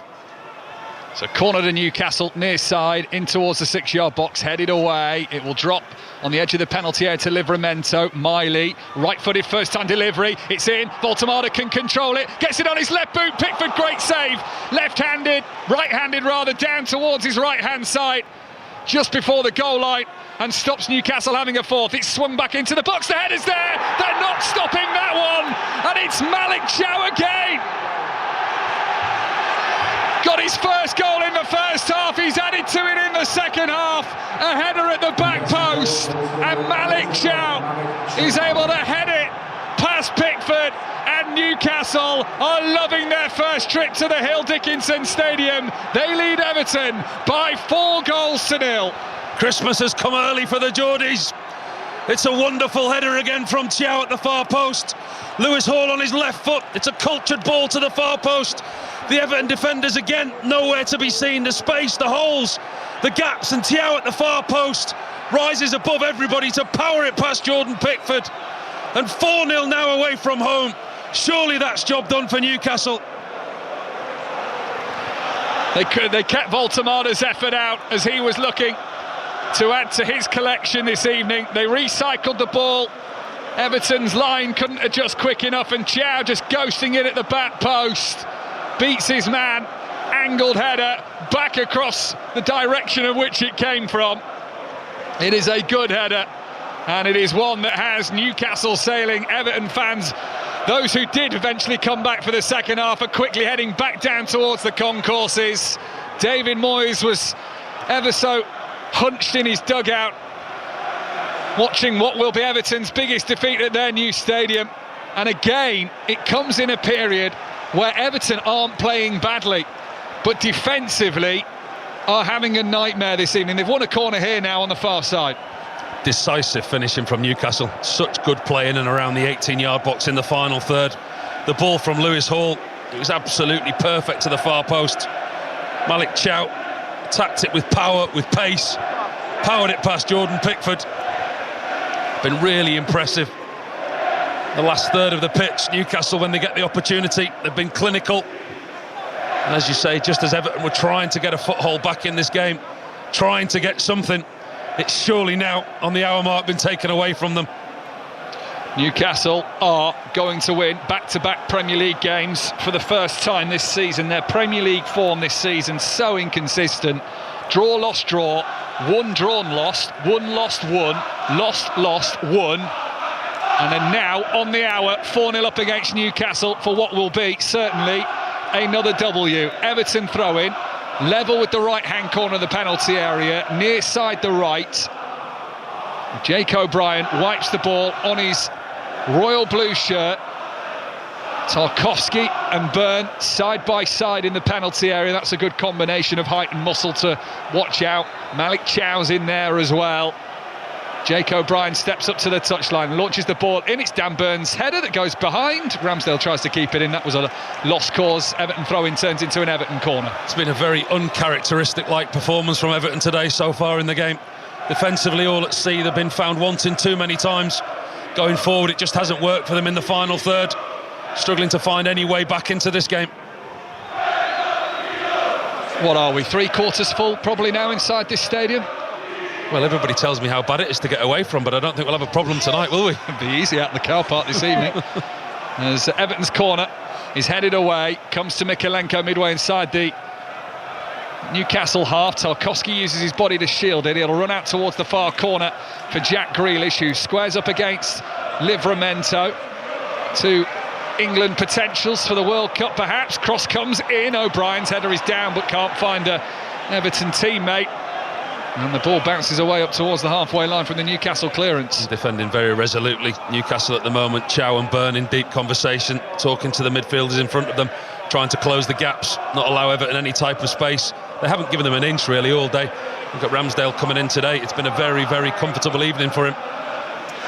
08 085 909 693, the number you need for 606 on 5 Live tonight with Alistair Bruce Ball and Chris Sutton. Newcastle fans, you finally get that first Premier League away win of the season. Everton fans, let's hear from you after this performance today has left your side defensively stricken at times. Certainly want to hear from Manchester City fans, but also Leeds fans. How impressed were you by Daniel Farke's side performance today, coming from 2-0 down to test Manchester City to the very end for 2-2. Sunderland into the top 4 of the Premier League with a comeback win over Bournemouth. You'd think it was going to be a tough week for Leeds. A lot of questions over Daniel Farke and his future this week. Very tough away game at Manchester City today. They play Chelsea midweek. They've got another very tough game against Liverpool at the weekend. What looked to be a defining week for him. His team have somehow dug out a performance today and almost got a result, the most unlikeliest of results.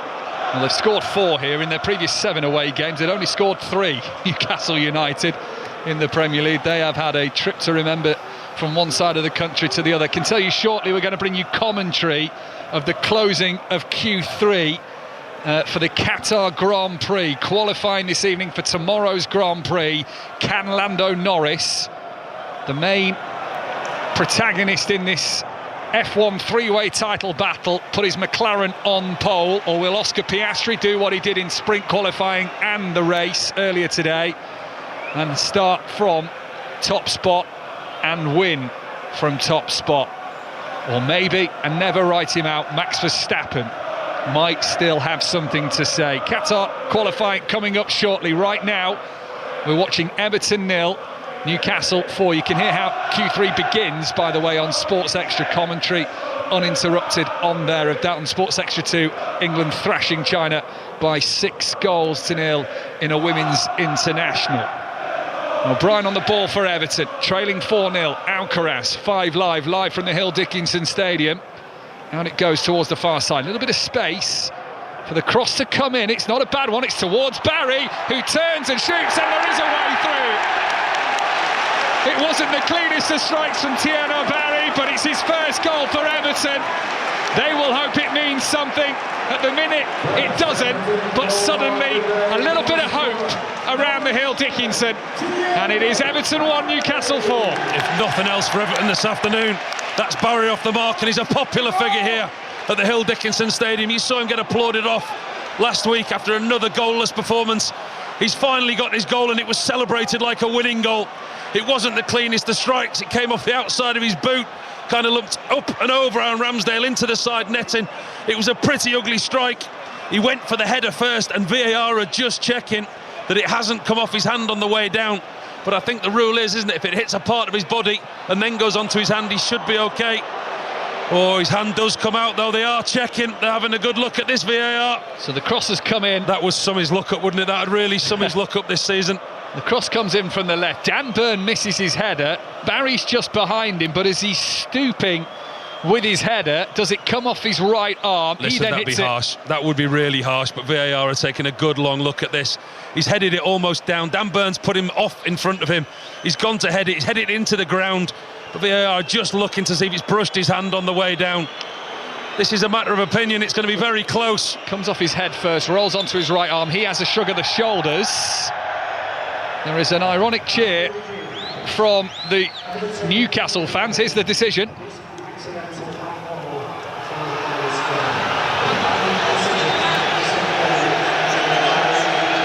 Well, I'm not sure you could hear that. Clearly I struggled too. But it has been given as handball, so the goal doesn't stand, and Everton don't have their first goal of the evening, and Tieno Barry just walks back to the Newcastle penalty area because what he thought was his first goal is now a Newcastle free kick. Everton 0, Newcastle 4. And that sums Barry's look up this season. It's a real opportunity for him to get off the mark. I mean, it's a scruffy goal, it's not a clean strike. He's headed it down and it's rolled down onto his arm. VAR took a long time to look at it, and they've decided that it was an accidental handball.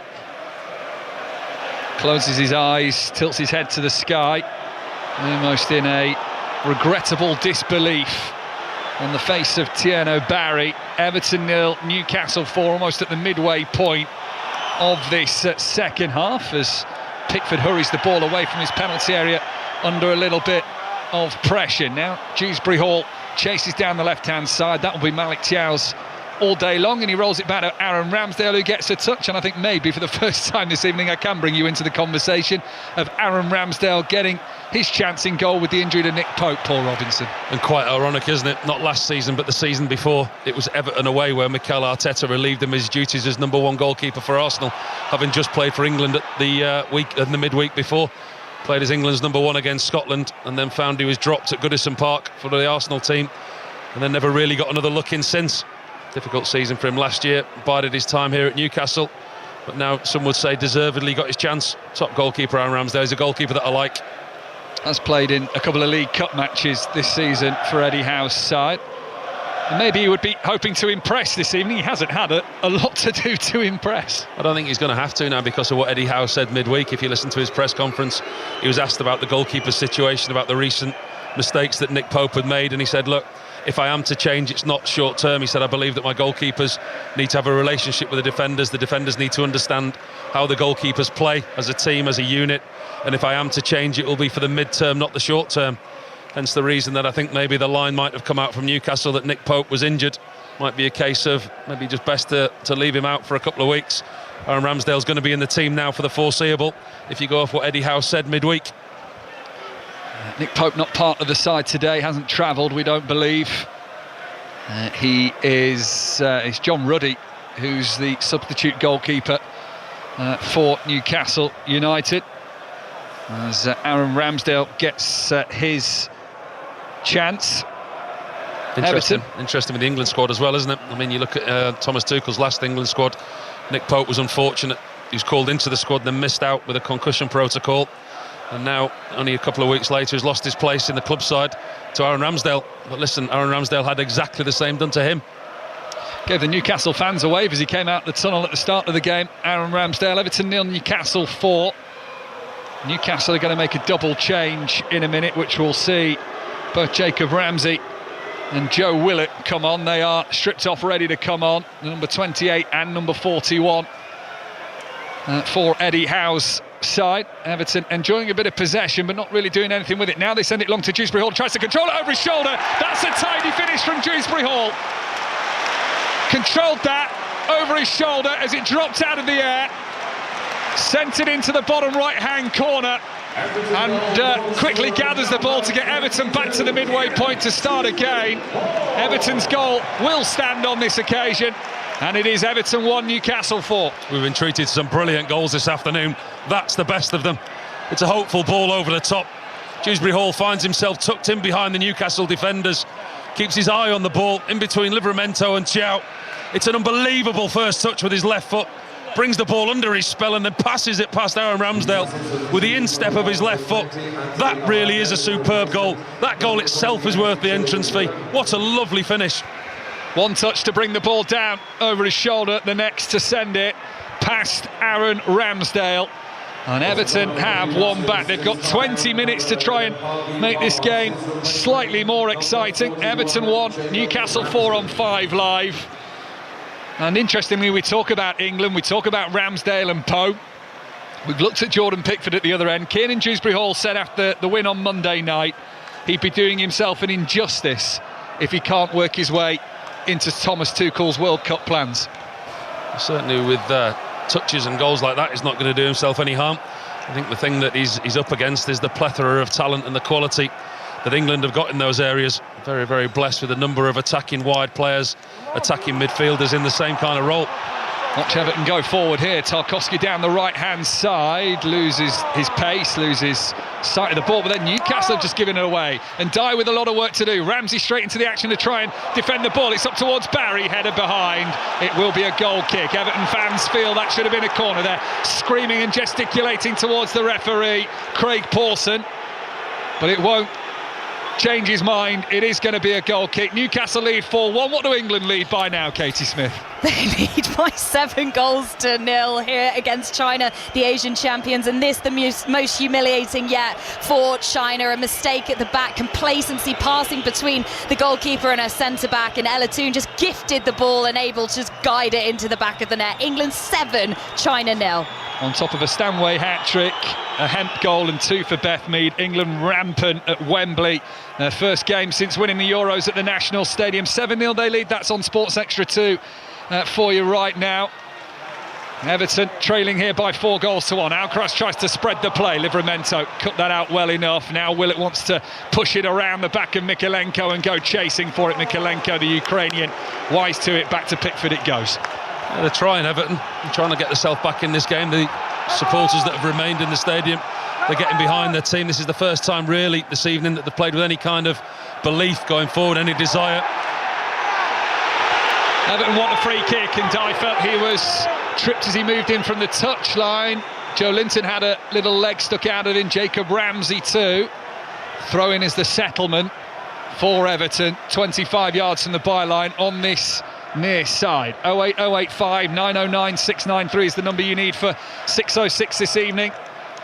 Wins for Brentford, Manchester City and Sunderland earlier. Newcastle winning here. Maybe you're a Coventry fan, coming from behind, still 10 points clear at the top, and already racking up half a century of goals in the Championship as Coventry came from behind to beat Charlton 3-1. Middlesbrough win in Kim Hellberg's first game in charge, 2-1 at home to Derby. Cardiff back to the top of the League One table this evening. They beat Mansfield.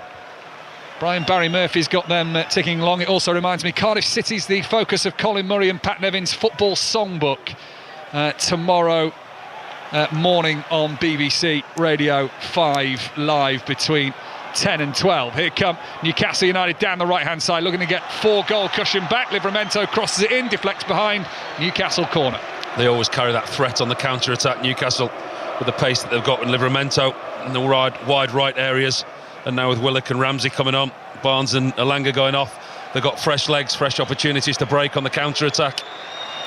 Paul walking over to the far side. He's certainly not in a rush to take this corner. And he's going to get the applause from the Newcastle fans in that corner of the Hill Dickinson Stadium on the bottom tier that sweeps around as he walks over to that right-hand side to take the corner. Many of them singing his name, no doubt. Busy 6-yard box that. Everton have everybody inside their own penalty area.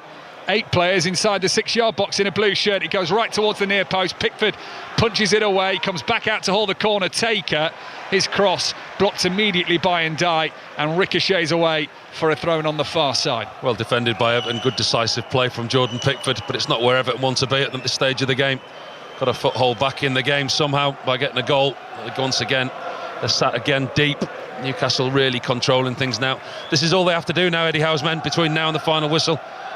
Control play, take the time over throw-ins, corner kicks, ensure they don't concede again, don't give Everton a glimmer of hope, and manage their way through what's been a very, very good away performance.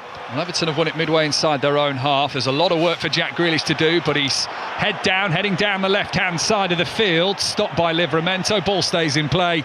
Newcastle United have it back. Newcastle who go back to St James's Park and take on Spurs in midweek. That'll be a really interesting fixture. Tough one for Everton, although they might fancy their chances against an out-of-form Bournemouth. I think they've got a tough run, Everton. I do. When you look at their fixtures, away at Bournemouth, then at home to Forest, and then they go to Chelsea, and then they've got Arsenal here. They've got a few tough games ahead, especially if they play like today. They're going to have to shore up defensively.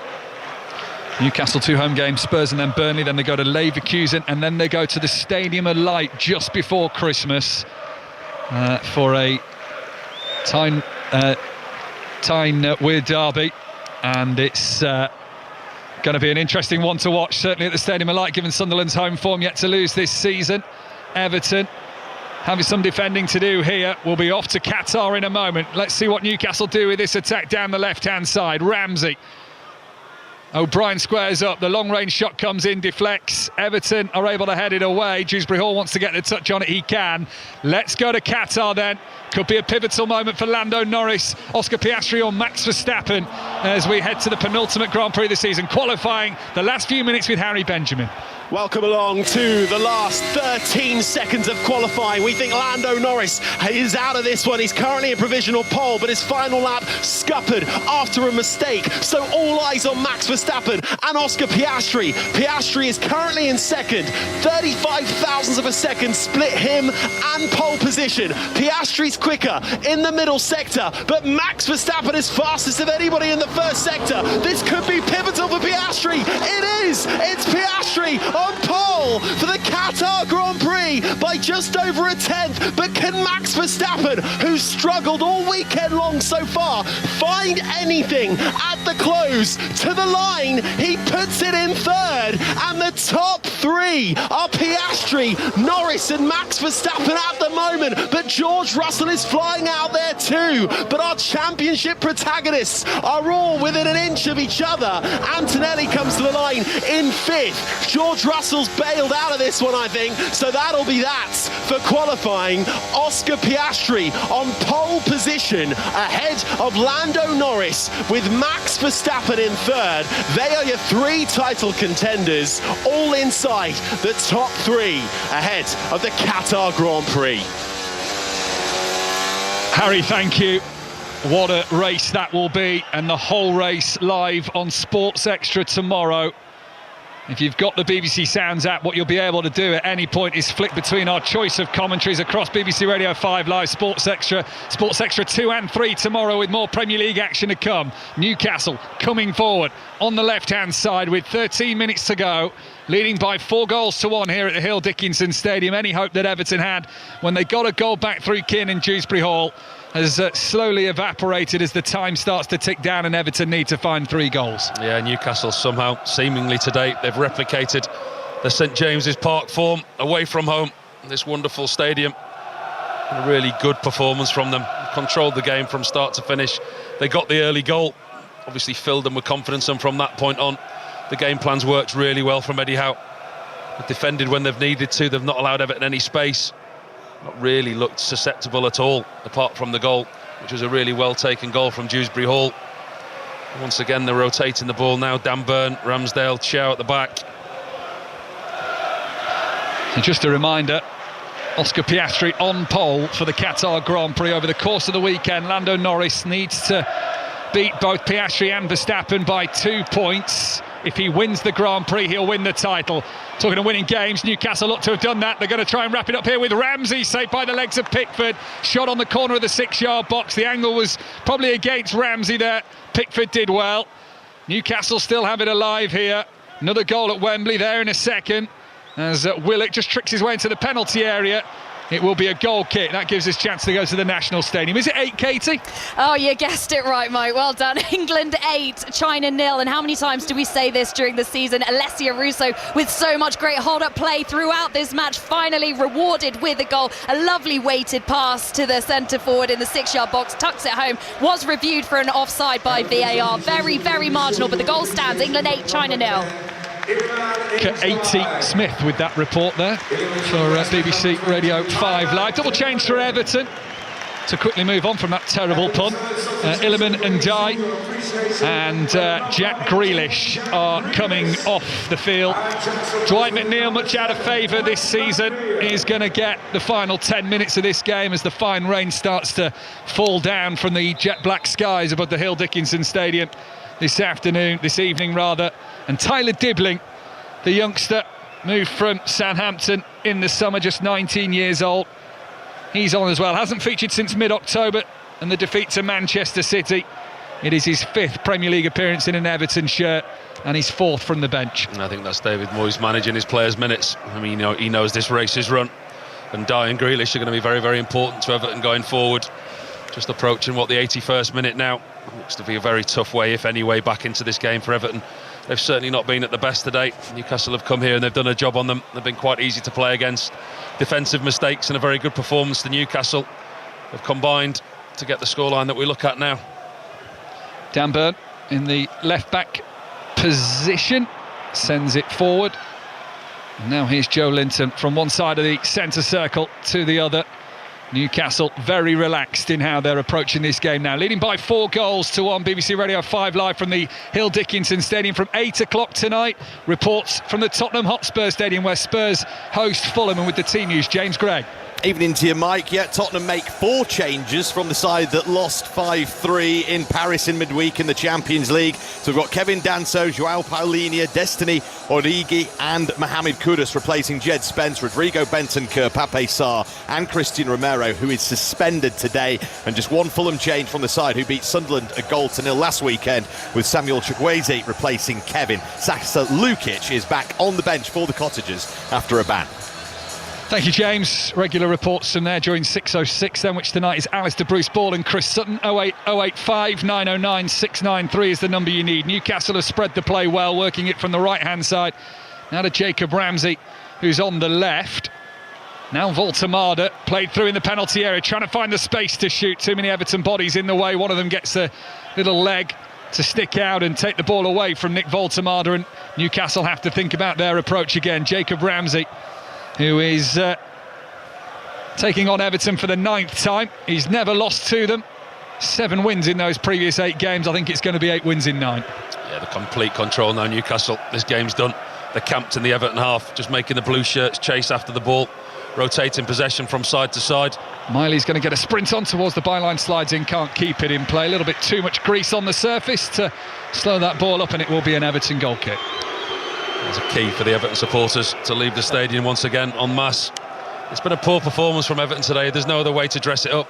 Defensive mistakes individually and collectively have cost them in what has been a really good Newcastle performance. Every time Newcastle have had the opportunity, they've been decisive and they've punished a poor Everton side.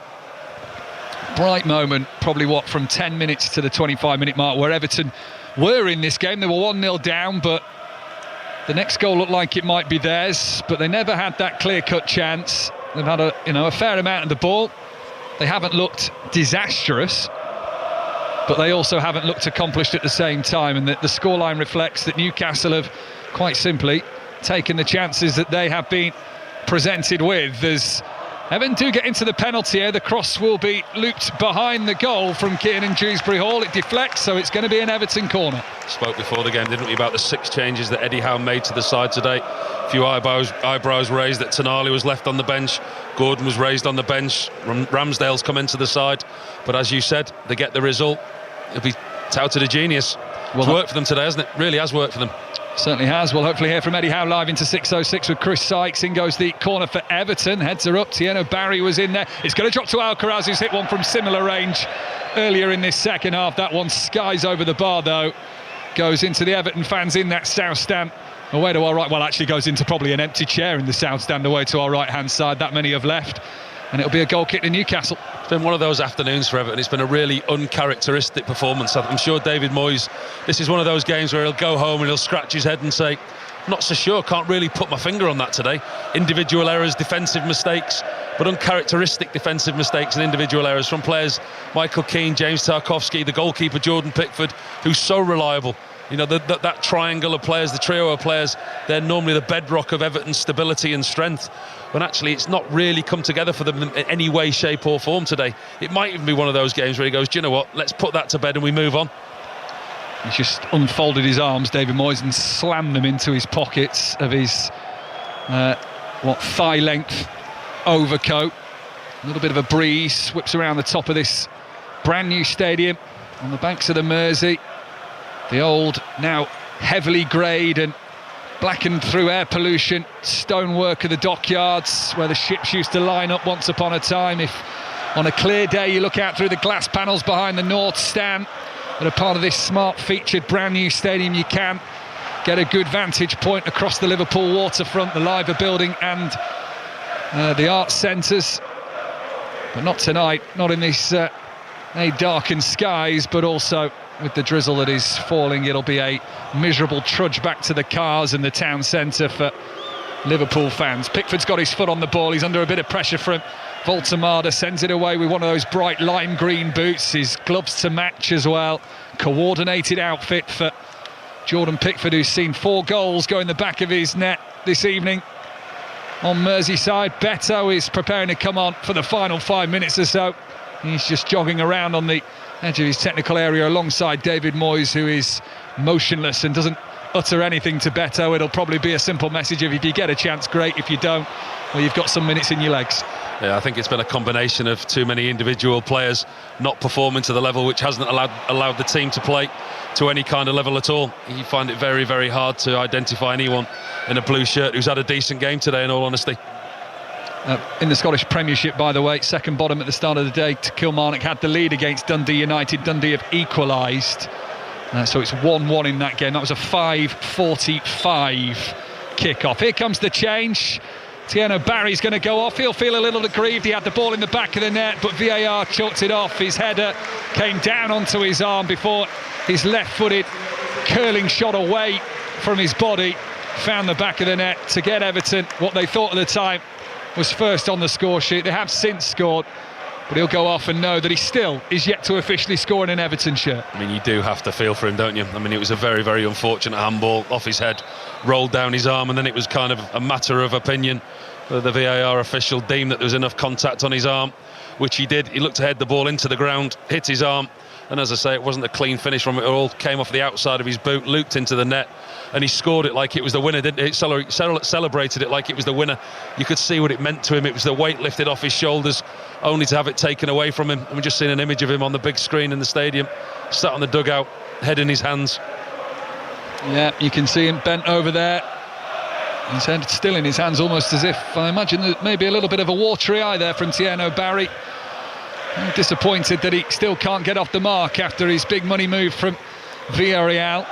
Newcastle leading this one by 4-1. What's interesting, in terms of goal difference, I know it's early days in the Premier League, I know things are tight, but when Newcastle took the lead for 1-0, they leapfrogged Everton into 11th. Everton were 12th. It's now 4-1 to Newcastle United, and Everton have now slipped below Manchester United, who play Crystal Palace at lunchtime tomorrow, and Liverpool, who go to West Ham in our 2:05 commentary at the London Stadium. It's not too early. The clocks have gone back. You're allowed to look at the league table now. That's the official rule. Did you know that? I didn't. When the clocks go back, you can start looking at the table and making judgments. Unless you're a Sunderland fan, in which case I'm sure you've been looking at the league table since August the 10th or whenever the league started. And that opening day win over West Ham. A collision of players here. James Garner being one of them, Jacob Ramsey being the other. Double change on the way, triple change on the way for Newcastle United, leading as they are by 4-1. Tonali, Gordon and Cher are going to come on, so that's Anthony Gordon going to get a few minutes against his former club, just to add insult to injury, I think, of the night for Everton. Interesting to see what type of reception he gets from the remaining Everton supporters inside the stadium. Bruno Guimaraes is the first one to come off.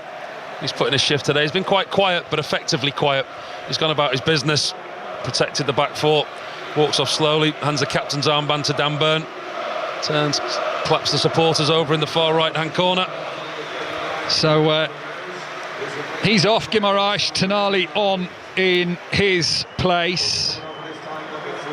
Said he's taking his Newcastle future 1 year at a time, but he is happy. On Tyneside is Sandro Tonali.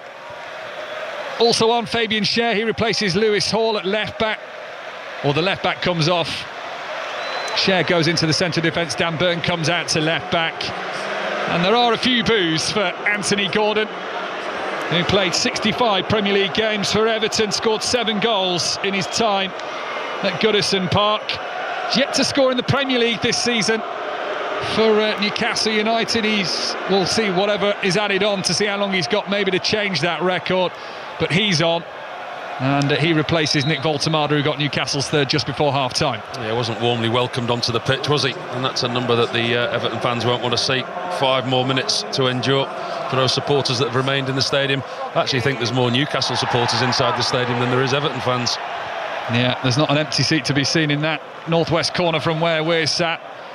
And nobody sat down in the Newcastle away end on that bottom tier. It curves around at an angle. Away to our left-hand side, plenty of blue seats on display, even more head for the concourse every time the ball goes out of play. 4.5 minutes of added time to go. Everton 1, Newcastle 4 on BBC Radio 5 Live. Earlier today, Brentford 3-1 winners at home to Burnley. Manchester City, through Phil Foden, won it late after a Leeds fight back 3-2. Sunderland 2-0 down, beat Bournemouth at the Stadium of Light by 3-2 to move into the top 4 this evening. Plenty more to come on 5 Live tomorrow. Commentary on 5 Live of West Ham against Liverpool. Sports Extra will have the Grand Prix build-up and coverage. So on Sports Extra 2 you have Forest Brighton from 2 o'clock, you have Villa Wolves from 2 o'clock on Sports Extra 3. Before the big one at Stamford Bridge, Chelsea against Arsenal. 4:30 kickoff, the top 2 in the Premier League. Bayern Munich couldn't stop Arsenal in the week. Could Chelsea perhaps, Paul Robinson? It's a mouth-watering clash, isn't it? One that we've been looking forward to. We spoke about the tests that keep coming for Arsenal. Tottenham Hotspur last week, which they dispatched of very easily. Bayern Munich in midweek, which they also dispatched of very easily. They seem to be answering all the questions that are being asked of them at the moment. Tough place to go, though, at the Bridge at the moment. You never quite know what you're going to get from Chelsea.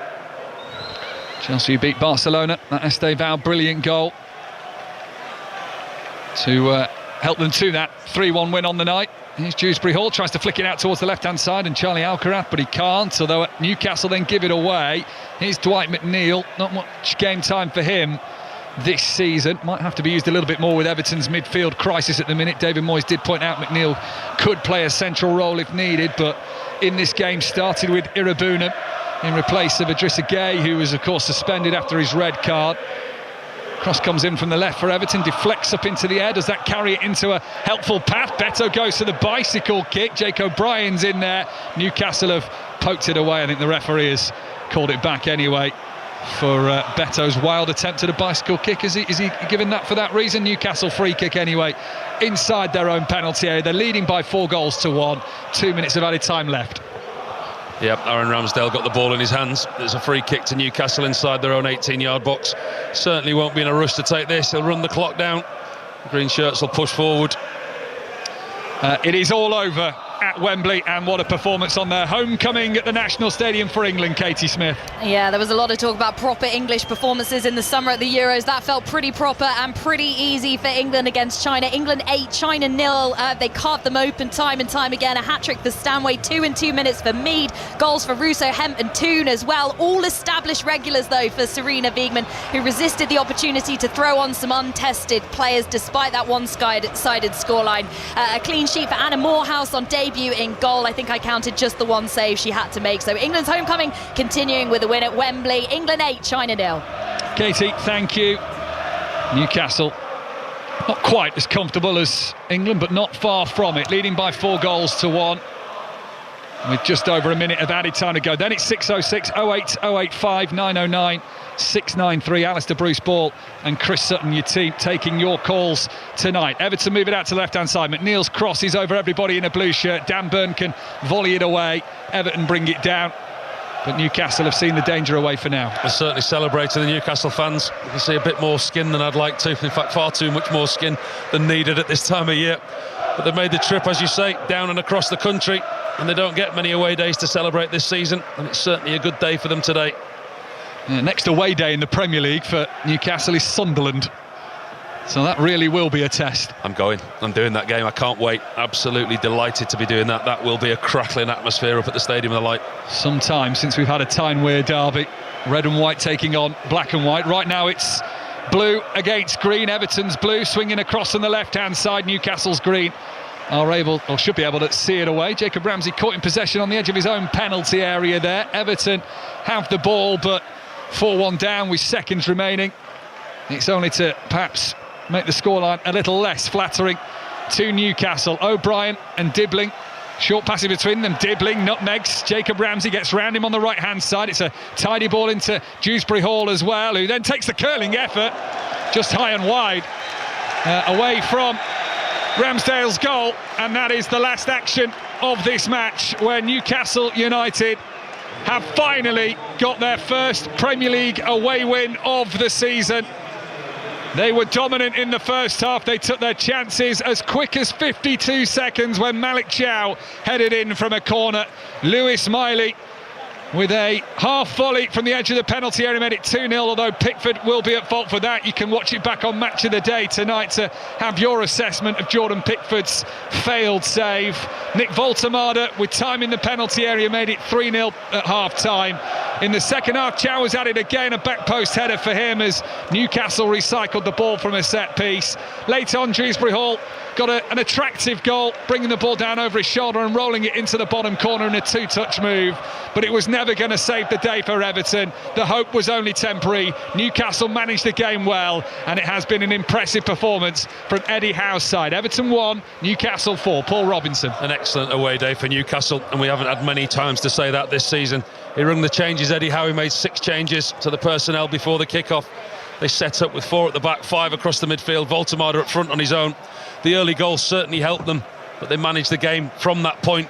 They never really looked in much danger. A really, really good performance. The fullbacks, Lewis Hall and Livramento, they looked a threat going forward. Guimaraes was quiet but effective. Voltemade led the line well. They always carried a threat in Alanga and Barnes, and it was excellent away performance from those in green down there. The Everton performance, it'll disappoint David Moyes defensively, and I think the easiest way to sum up the Everton performance today, it was uncharacteristic, and most of the Everton supporters will be in the car listening to us now. I mean, it was very, very poor from them defensively. They caused themselves a lot of their own problems.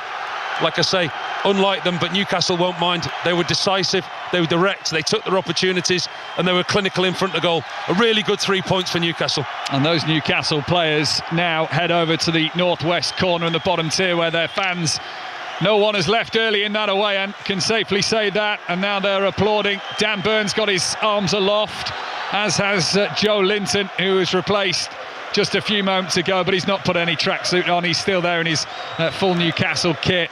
Aaron Ramsdale will go over. Tidy performance from him, didn't have a lot to do. Dewsbury Hall's goal was just a moment of creativity from him that has to be applauded, but that is a good performance from Eddie Howe's side. What will that do now? Eddie Howe has been asked about this away form consistently throughout the season. The media are going to have to find something else to try and pin on Newcastle now. Well, coming into this game, the stats didn't add up for them, did it? I mean, you look at their performances at home, especially their last performance against Manchester City. They beat Athletic Club at home 2-0. They beat Manchester City at home. They beat Spurs at home in the EFL Cup. They beat Fulham, Benfica. And then they go away on the road and they lose games away at West Ham that you wouldn't expect them to lose. And the record on the road, the defeat against Marseille as well. He had to change something, Eddie Howe, and he did that today. Winless in their last 9 away from home before this. Drawing 4, losing 5. 1 win in their last 11 away from home in all competitions. So you can't underestimate the magnitude of what they've done today. They've not only changed it and come away from home, they've not just nicked a performance, they've not nicked a result. They've come here, they've dominated from start to finish. They've scored 4 past a good Everton side, who are normally a good Everton side, I must add, because they weren't today. And it's an excellent 3 points for Newcastle. Newcastle fans and players still applauding one another. Eddie Howe's got a big smile on his face and looks promisingly towards those Newcastle fans. They'll hope it can really kickstart them now and build a bit of momentum. Spurs at home in midweek to start building a little bit of run of form. Back-to-back wins in the Premier League for the first time this season for Newcastle. Where Everton are concerned, their players have trudged off quickly down the tunnel. You did allude to it in commentary, and I think it was a fair comment that it was just one of those days. There wasn't any glaring errors from Everton. Newcastle took their chances. It's a head-scratching performance from Everton, especially on the back of their last two results. I mean, the win here against Fulham, the 2-0 win here, good performance, great atmosphere, another good performance at home, a clean sheet. The performance last time out against Manchester United was superb. I know they were down to 10 men, they had to dig in, and they ground out a result. When they went down to 10 men, I, like a lot of other people, probably Everton fans too, sat there and watched the TV and thought, OK, I wonder how many this is going to be now. It's going to be a long evening, it's going to be a difficult night for Everton. They showed togetherness, they were combative, they dug in, they got the clean sheet. Not only did they get the clean sheet, at that point when they were down to 10 men, David Moyes would have taken a point. I guarantee he'd have taken a point. They got a fantastic result, they got a clean sheet, they win at Old Trafford. This performance today from Everton hasn't been coming, and that's the thing that'll frustrate David Moyes. When we hear from him after the game, I'm sure that's what he'll say, but I don't know where that's come from, because in the recent weeks, that performance, there's been no sign of it. Paul, thank you. We will hopefully hear from David Moyes into 6:06 with Alistair Bruce Ball and Chris Sutton. That's next. Earlier today then in the Premier League, Brentford beat Burnley 3-1. Chris will be able to talk about Manchester City beating Leeds at the Etihad. He was there for 5 Live earlier. City 2-0 up. Leeds got it back to 2-2, but Phil Foden won it late on. Sunderland from 2-0 down beat Bournemouth, 10-man Bournemouth by 3-2. And here at the Hill Dickinson Stadium, Newcastle rampant. First half certainly, they've beaten Everton by 4-1. At 8 o'clock tonight, we'll bring you updates of Tottenham against Fulham in the Premier League. But now, at 7:30 on BBC Radio 5 Live, it is time for 6:06.